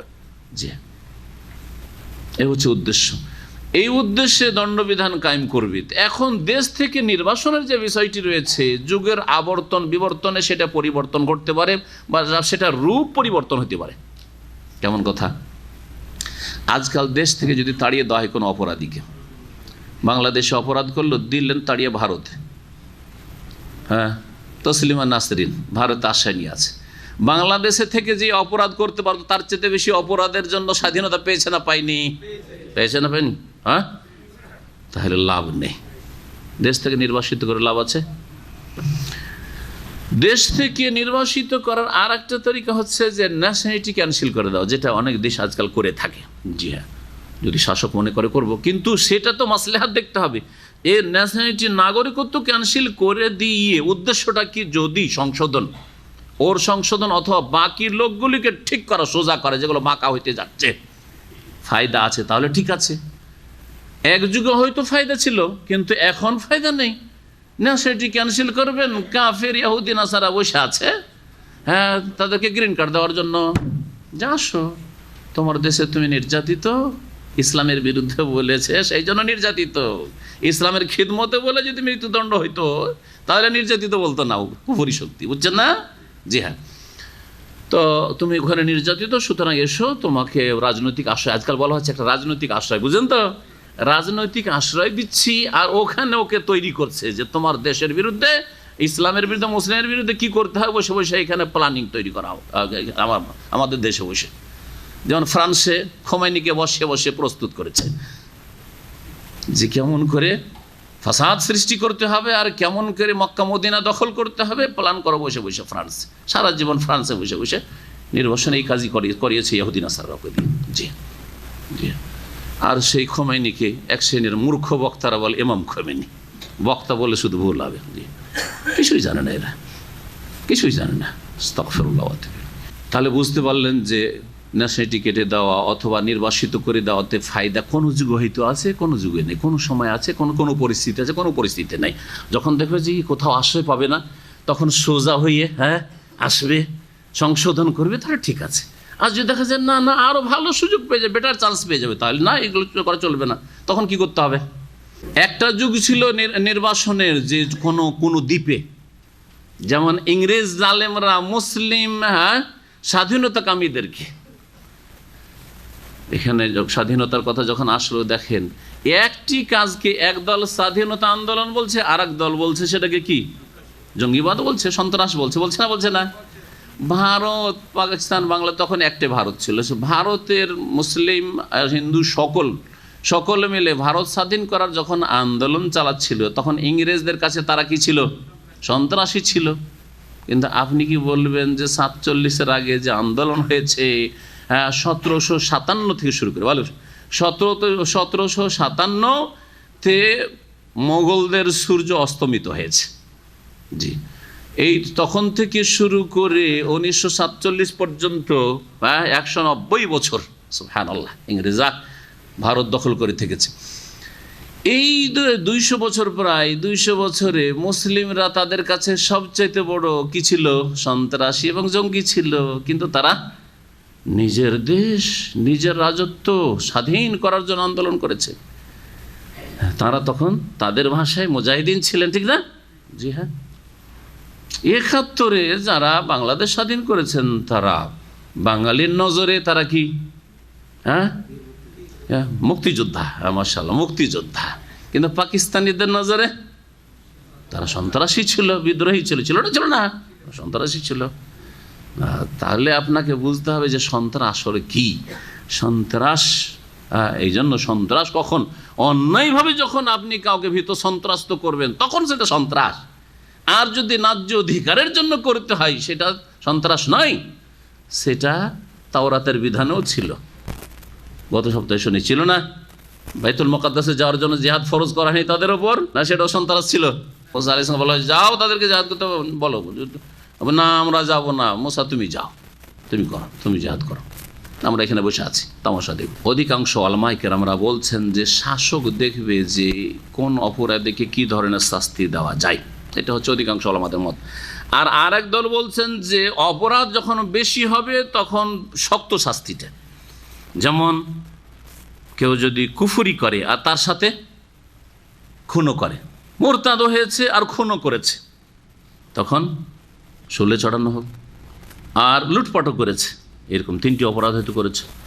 আর কেউ খুন করেছে, কুফরি করেছে বা কুফরি করেছে, তাহলে খুন করো। আর যদি লুটপাট করে থাকে, ডাকাতি করেছে, ধর্ষণ করেছে, এই ধরনের কাজ করেছে, তাহলে সেই ক্ষেত্রে কেউ কেউ বলেছেন যে সেই ক্ষেত্রে হাত পা কেটে নিবে উল্টো করে, ডাকাতের জন্য, ছিনতাইকারীর জন্য, এদের জন্য। এটা হচ্ছে একটা মত, কিন্তু অধিকাংশ ওলামাদের মত যে শাসক দেখবে। তাহলে শাসকের অধিকার আছে ধর্ষণকারীকে মৃত্যুদণ্ড দেওয়ার, শাসকের অধিকার আছে ডাকাত আর ছিনতাইকারীকে, আর উগ্রবাদী যারা হয়তো মুসলিম দেশে নাশকতার জন্য তারা বোমা তৈরি করছে, গোলা বারুদ নিয়ে ঘুরে বেড়াচ্ছে, কি করতে চায়, তাহলে তাদেরকে মৃত্যুদণ্ড দেওয়ার সরকারের অধিকার আছে যদি মনে করে। আর যদি দেখে যে না, তার চাইতে হালকা শাস্তি দিয়ে সংশোধন করা যাবে, ধরেন প্রথমবার করেছি আর ছোট ধরনের করেছি, অল্প কিছু করেছে, তাহলে সরকার যদি মনে করে যে এদেরকে অন্য কোনো শাস্তি তো এর চাইতে হালকা তো দেবে। নির্বাসন এখন ইউনফা মিনাল আর, যেটা নির্বাসনের শেষ অবস্থা, যেটাতে কন্ট্রোলে করা যাবে। আজকাল কোনো দ্বীপে পাঠালো সেখানে স্বাধীনতা পেয়ে যাবে, অন্য কোনো দেশে তাড়িয়ে দিলে তো আরও বেশি স্বাধীনতা পেয়ে যাবে, ঠিক না? তাহলে শেষ হচ্ছে জেলখানা, জেলখানাতে বন্দী। সুতরাং কাউকে 15 বছর জেল দেওয়া, 20 বছর জেল দেওয়া, 30 বছর জেল দেওয়া ইত্যাদি, এইসব যে জেল মুসলিম শাসক যদি দেয় তাহলে তার অধিকার আছে এইরকম অপরাধীগুলোকে। এটা কোরআনের আয়াত দ্বারা প্রমাণিত। আও ইউনফা মিনাল আরদ থেকে ইস্তেমবাত করেছেন অনেক ওলামারা। ইল্লাল্লাযিনা তাবু মিন ক্বাবলি আন তাকদিরু আলাইহিম, হ্যাঁ, তবে যারা তওবা করে নেবে তাদেরকে তোমাদের আয়াত্তাধীন করার পূর্বেই, তোমাদের আয়ত্তে মানে তাদেরকে ধরার আগেই যদি তারা তওবা করে না, সংশোধন করে নাই, ফালামু, তাহলে জেনে রাখো আন্নাল্লাহ গফুর রহিম, যে আল্লাহ বড় মার্জনাকারী আর বড় দয়ালু। এর মানেই বা কী হলো? অপরাধ করেছে, খুন করেছে বা কুফরি করেছে, মুরতাদ হয়েছে, আর তারপরে ধরার জন্য সরকার চেষ্টা চালাচ্ছে, আর ধরার আগে সে তওবা করে নিয়েছে, হ্যাঁ, ভালো করে তওবা করেছে, প্রমাণ হচ্ছে যে না তওবা করে নিয়েছে, সংশোধন করে অনুতপ্ত লজ্জিত হয়েছে, তাহলে আল্লাহ বলছেন যে আল্লাহ গফুর রহিম। তাহলে দণ্ডবিধান কায়েম হবে নাকি? আল্লাহর কাছে শাস্তি ওটা মাফ হবে, এটা একমত। কিন্তু দণ্ডবিধানের ক্ষেত্রে অনেকে বলেছেন যে ধরার আগে। একদল তো বলছেন যে শুধু এটা মুরতাদের ক্ষেত্রে সবচেয়ে বড় অপরাধ, যেটা কুফরি করেছে। একজন মুসলিম নাস্তিক হয়েছে, কাফের হয়ে গেছে, হ্যাঁ, বা ইসলাম ভঙ্গ করেছে, ঘোষণা করেছে যে আমি মুসলিম না, আর তাকে মুসলিম সরকার ধরার চেষ্টা করছে, তার আগে সে তওবা করে নিয়েছে যে না, আমি কলেমা পড়ে নিয়েছি, আমি তওবা করে নিয়েছি, আর জীবনে এইরকম কথা বলবো না। জি হ্যাঁ, পত্রপত্রিকা ঘোষণা করে দিল তার তওবার কথা। তারপরে সরকার ধরে কি মানবাদ্দাল্লাযিনা ফাকতুল খুন করবে? না, করবে না, করবে না। নবী করিম সাল্লাল্লাহু আলাইহি ওয়াসাল্লাম সাহাবায়ে কেরামের জামানায় এইরকম একটা মুরতাদ হয়েছে, তারপরে তওবা করে ফিরে এসছে, মাফ করে দিয়েছে নবী করিম সাল্লাল্লাহু আলাইহি ওয়াসাল্লাম। কারণ হাদিস আছে আল ইসলাম ইয়াহদিমু মা কানা কাবলা বা ইয়াজুব্বু মা কানা কাবলা, ইসলাম আগের অন্যায়কে শেষ করে দেয়, অন্যায় অপরাধ যেগুলো করেছে সেগুলোকে ধ্বংস করে দেয়। তাহলে যদি কেউ মুরতাদ হওয়ার পরে ফিরে আসে, তওবা করে, এই ক্ষেত্রে তো একমত, যেহেতু কালেমা পড়ে নিয়েছে আর তাকে মৃত্যুদণ্ড দেওয়া যাবে না, মুসলমান হয়ে গেছে সে। কিন্তু একটা লোক চোর চুরি করেছে, ডাকাতি করেছে, ছিনতাই করেছে, ধর্ষণ করেছে, দিয়ে তাকে সরকার ধরার চেষ্টা করছে, ওর মধ্যে ও বা খুন করেছে, তারপরে সরকার ধরার চেষ্টা করে, তার মধ্যে ও তওবার ঘোষণা করেছে, পত্রিকাতে প্রচারের মাধ্যমে যে আমি তওবা করেছি, আমি তওবা করছি, বা সরকারের কাছে এসে বলছে, কোনো জায়গায় থানাতে এসে বলছে যে আমি সারেন্ডার করছি, অথচ খুন করেছে সে। তাহলে কি খুন করা হবে না? তাকে কেসাসে বাস্তবায়ন হবে না? না, হবে। অধিকাংশ ওলামাদের কাছে হবে, যদিও কেউ বলেছেন না, হবে না। কোনো ক্ষেত্রে হইতে পারে, যেমন ধরেন সন্ত্রাসী দলের সাথে মিলে গেছে, জি হ্যাঁ, উগ্রবাদীদের সাথে মিলে গেছে, আর তারপরে বুঝতে পেরেছে যে আমি ভুল পথে চলে এসেছিলাম, তাড়াতাড়ি সরকার ধরার আগে, টের পাওয়ার আগে, সরকারের কবজাতে আসার আগে তওবা করে নিয়েছে, আর সরকার কাছে এসে বলছে যে আমি সারেন্ডার করছি, আমি ভুল পথে চলে গেছিলাম, আমি তওবা করছি। তাহলে এই ক্ষেত্রে তখন দণ্ডবিধান দেবে না সরকার। আর যদি মনে করে যে না, এর তওবাতে সন্দেহ আছে, হয়তো জান বাঁচার জন্য বলছে, বা ক্ষয়ক্ষতির জন্য বলছে, তাহলে হালকা শাস্তি দেবে, জেলে রাখবে, আর তারপরে তাকে অবজার্ভ করবে, দেখবে যে তার আসলে কি সংশোধন হয়েছে কি না, এবং তাকে সঠিক ইসলাম এবং ইসলামের যে বিধিবিধান রয়েছে, শাসকের জনগণের সাথে যে সম্পর্কে এইসব বিষয় সম্পর্কে তাকে জ্ঞান দেবে। যেমন আলহামদুলিল্লাহ সৌদি আরবে করা হয়। সৌদি আরবের যুবক পোলাপান যদি কেউ এরকম বিভ্রান্তির শিকার হয়, তাহলে তাদের জন্য প্রোগ্রাম আছে, তাদের জন্য জেলখানা তাদের প্রোগ্রাম আছে, বরনামাজ তাওইয়া, জি বরনামাজ তাদের বলা হচ্ছে আচ্ছা তাদের সংশোধনের জন্য, জি মোনাসাহা বলা হচ্ছে সেটাকে, নসিহা, বোঝানো হোক তাকে যে তুমি যে পথটা গিয়েছো সেই পথটা ইসলামের পথ না, এটা ভুল পথ। জি এই কাজগুলি করবে। জি তারপরে ওসিলার কথা এসছে। আল্লাহ পাক রব্বুল বলছেন, ইয়া আইয়ুহাল্লাযীনা আমানুত্তাকুল্লাহ, হে ঈমানদার মানুষেরা তোমরা আল্লাহকে ভয় করো। তাকওয়া, আল্লাহকে ভয় করো, আল্লাহর ভয়ে আল্লাহর অসন্তুষ্টির কাজ থেকে, গুনাহ থেকে বেঁচে থাকা, ফরজ ওয়াজিব আদায় করা, ভালো কাজ করা। ওয়াবতাগু ইলাইহিল ওয়াসিলাতা, এবং তোমরা অন্বেষণ করো, সন্ধান করো তার নৈকট্যের উপায়, আল্লাহর নৈকট্য লাভের উপায়। আল ওয়াসিলা মানে হচ্ছে আল কুরবা, নৈকট্য লাভের উপায় তোমরা সন্ধান করো। ওয়াজাহিদু ফি সাবিলিহি, এবং তার পথে, আল্লাহর পথে তোমরা প্রচেষ্টা চালাও, জিহাদ করো। জিহাদ মানে শুধু অস্ত্র না, জিহাদ মানে সর্বস্তরের প্রচেষ্টা চালানো। আজ সর্বোচ্চ স্তর প্রয়োজনে এবং শর্ত পুরা হলে তখন অস্ত্র ধারণ, কিন্তু নাফসের জিহাদ, জি ধন সম্পদের জিহাদ, হাদিস আছে জাহিদুল মুশরিকিনা বিআমওয়ালিকুম ওয়া আনফুসিকুম, মালের কথা রয়েছে। অত জাহিদুনা ফি সাবিলিল্লাহ বিআমওয়ালিকুম ওয়া আনফুসিকুম, জান মাল দিয়ে, সময় শ্রম দিয়ে, এলম শিখার মাধ্যমে, এই যে চেষ্টা করে রোদে গরমে আসছেন, দিন শিখছেন, এটা কি মুজাহিদা নয়? চেষ্টা চালানো নয়? ফজরে অল্প ঘুমের পরে উঠে আবার সলাতে হাজির হচ্ছেন, মসজিদে হাজির হচ্ছেন, এটা কি মুজাহিদা নয়? প্রচেষ্টা নয়? সব কি শামিল। এইরকম গুনাহ থেকে বাঁচার জন্য গুনহার পরিবেশে থেকেও নিজেকে বাঁচিয়ে রেখেছেন, এটা কি প্রচেষ্টা নয়? অবশ্যই প্রচেষ্টা। অনেকে ফেঁসে যাচ্ছে, আপনি ফাঁসছেন না। ওয়াজাহিদু ফি সাবিলিহি লাআল্লাকুম তুফলিহুন, যাতে করে তোমরা সফল কাম হতে পারো। এখন ওসিলা মানে কি, এটা বলতে হবে এই জন্য যে আমাদের দেশের এক শ্রেণীর লোকেরা এই আয়াতের অপব্যাখ্যা করে দিয়ে ব্যক্তিকে ওসিলা বানাই, নবী রসুলকে ওসিলা বানাই, না হয় বুজরুগানে দিন ওলি আউলিয়াকে ওসিলা বানাই, আর দোয়া করে তখন বলে যে আল্লাহ গো তোমার নবীর ওসিলাই আমার এটা দাও, ওইটা দাও, এই গুনাহ মাফ করো, ওই করো, তোমার ওলি আউলিয়ার ওসিলাই, সাহাবায়ে কেরাম ওসিলাই। সাহাবায়ে কেরাম বলে না, বললাম তাদের কথা, তারা বলে আসলে পীর মাশায়েখদের কথা, পীরদের কথা, বড় পীরের ওসিলাই, খাজা বাবার ওসিলাই, অমকের ওসিলাই, এইসব ওসিলাই, আমাদের অমুক হুজুরে কিবলার ওসিলাই। ব্যক্তিকে ওসিলা ধরেছে, এই ওসিলাকে না বোঝার কারণে এবং ওসিলার ভুল ব্যাখ্যা করার কারণে। ওয়াও সিন লাম ওয়াসালা এর মানে কি হয় আরবি অভিধানে, ডিকশনারিতে, এটা দেখতে হবে আপনাকে। আল ওয়াসিলা মানে হয় আল কুরবা। সময় আমাদের কাছে অল্প, এই জন্য আমরা আসলে ইবনে কাসির রহমতুল্লাহ আলাইহির কিতাব থেকে শোনাতে পারি না, কিন্তু অনেকগুলি তাফসীর শোনানো প্রয়োজন আসলে। তার মধ্যে অনেক কিছুই ছাড়লাম, যেমন এই আপনার যে দণ্ডবিধানগুলির ক্ষেত্রে অনেক কিছু ছাড়তে হলো সময় স্বল্পতার কারণে। ওসিলার অর্থ শোনেন। আল্লামা ইবনে কাসির রহমতুল্লাহ আলাইহি ওসিলার কথা উল্লেখ করতে গিয়ে বলছেন, আল ওয়াসিলা হিয়া আল্লাতী ইয়াতাওয়াসসালু বিহা ইলা তাহসিলিল মাকসুদ। ওসিলা যার মাধ্যমে লক্ষ্য উদ্দেশ্য পর্যন্ত পৌঁছা যায়। ওসিলা কাকে বলে? যার মাধ্যমে লক্ষ্য উদ্দেশ্য পর্যন্ত পৌঁছা যায়। সৌদি আরব আসবেন, আসার জন্য আপনাকে এরোপ্লেনের টিকিট লাগবে, ঠিক না?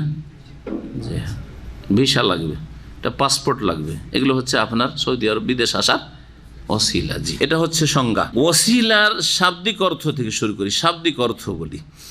বলছেন যে ওসিলা কি, নিজের কথায় না বলে আর শুধু ইবনে কাসির না, ইবনে কাসির চাই অনেক বেশি হবে যখন সাহাবীর তফসির আপনাকে শোনাবো। কারণ সাহাবী কার কাছে শিখেছেন?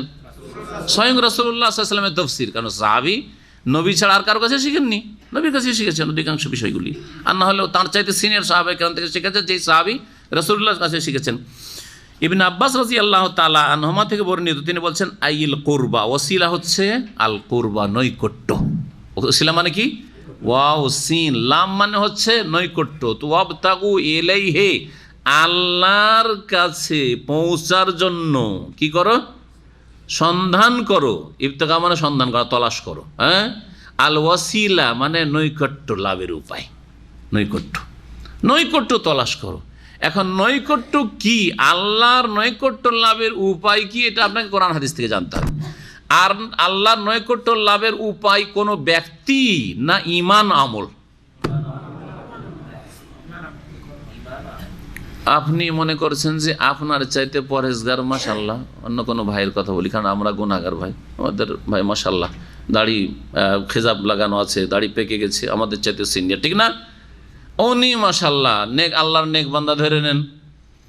এখন আল্লাহর নৈকট্য লাভের জন্য ওনাকে ধরবেন, না উনি যেইভাবে নেক হয়েছেন আপনি ওই রাস্তা ধরবেন? ওই রাস্তা ধরবেন। তো বড় পীরকে ধরবেন যে বড় পীরকেও আল্লাহর কাছে পৌঁছে দাও, না বড় পীর হয়েছে আপনার ভাষায় যে যেই ঈমান আমল দিয়ে ওই রকম ঈমান আমল তাকওয়া তৈরি করবেন, কোনটা করবেন?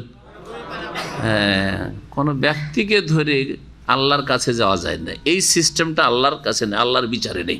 আল্লাহর বিচার আছে যে ওরা যেভাবে এগিয়ে গেছে তোমরাও এগিয়ে যাও। উলাইকাল্লাযিনা ইয়াদউন ইয়াবতাগুনা ইলা রাব্বিহিমিল ওয়াসিলা, ওই যেই সবকে ডাকছো যে বাবা গো, খাজা বাবা গো, গৌস বাবা গো, বড় পীর গো, হ্যাঁ জিলানি গো, চিশতি গো, আর শাহজালাল গো, আটরসি গো ডাকছো, ওদেরকে যে ডাকছো ইয়াবতাগুনা ইলা রাব্বিহিমিল ওয়াসিলা, তারাও আল্লাহর নৈকট্য তলাশ করতো, তারাও দৌড়তো যে আল্লাহর কাছে কি করে পৌঁছিব। ইয়াবতাগুনা ইলা রাব্বিহিমিল ওয়াসিলা আইয়ুহুম আকরাব, কে বেশি কাছে যেতে পারে, ওয়ারজুনা রাহমাতাহু, এবং আল্লাহর রহমতের তারা আশাবাদী ছিল সকলে, ওয়াখাফুনা আযাব, আল্লাহর আযাবকে তারাও ভয় করত। তুমিও তাই করো, আল্লাহর রহমতের আশা রাখো, আল্লাহর আযাবকে ভয় করো। হ্যাঁ, এবং আল্লাহ পাকের নৈকট্য তারা যেই ঈমান আমলের মাধ্যমে তলাশ করেছেন তুমিও তলাশ করো। তো কুরবাত যে অর্থ, সান্নিধ্য লাভ করা, নৈকট্য লাভ করা, নিকটবর্তী হয়, এটা হচ্ছে ওয়াসিলার অর্থ। ইবনে আব্বাস বললেন। তারপরে আরও উল্লেখ করছেন 2 নম্বরে কাতাদা প্রখ্যাত তাবী, আই তাকাররাবু ইলাইহি বিতাআতিহি ওয়াল আমালি বিমা ইউরদিহি, আল্লাহর নৈকট্য লাভ করো তার আনুগত্যের মাধ্যমে এবং তার সন্তোষজনক আমলের মাধ্যমে।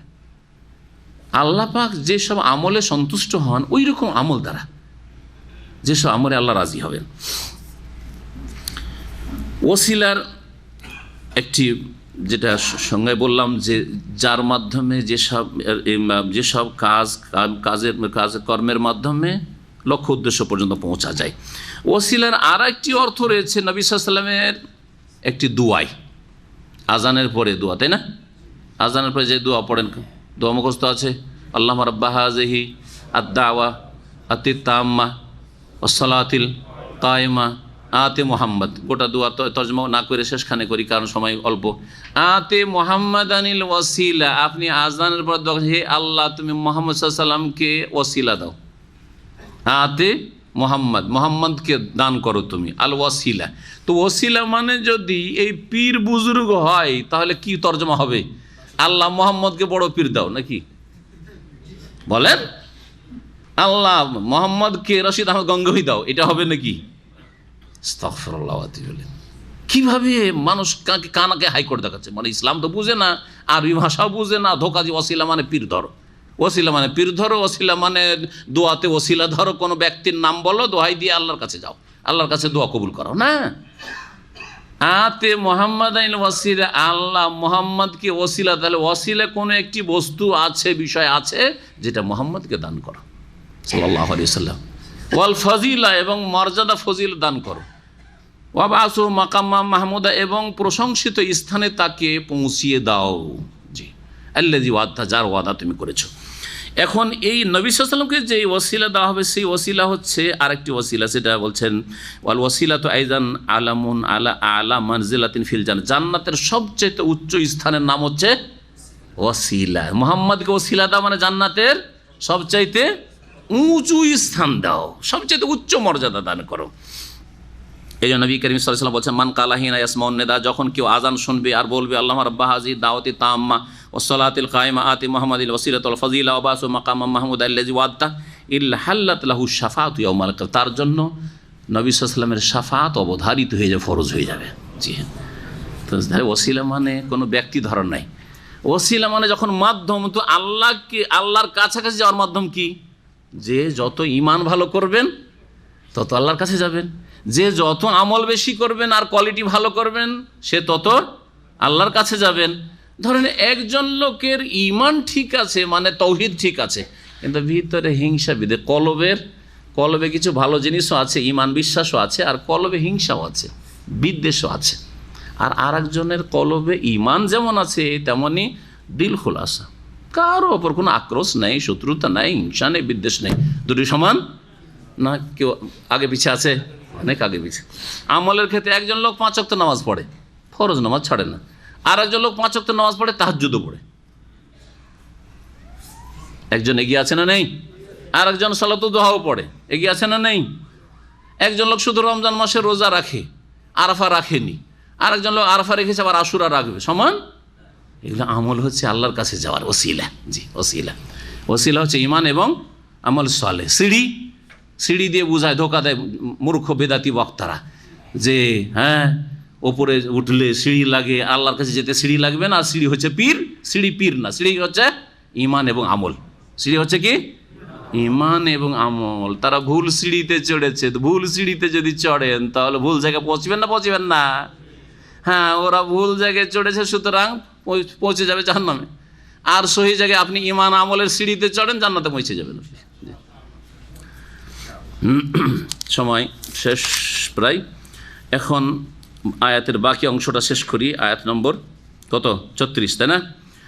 ইন্নাল্লাযীনা কাফারু, নিঃসন্দেহে যারা কুফরি করেছে, লাউ আন্না লাহুম মা ফিল আরদি জামিয়ান, তারাকে যদি সারা পৃথিবীর সমস্ত সম্পদ দিয়ে দেওয়া হয়, অমিসলাহু মাহু, আর তার মতো আরও পৃথিবীতে যা কিছু আছে তার মতো আর এক পৃথিবী দিয়ে দেওয়া হয়, লিয়াফতাদু বিহি মিন আযাবি ইয়াউমিল কিয়ামা, যাতে করে কিয়ামতের শাস্তি থেকে তারা মুক্তিপণ হিসাবে তা দিতে পারে।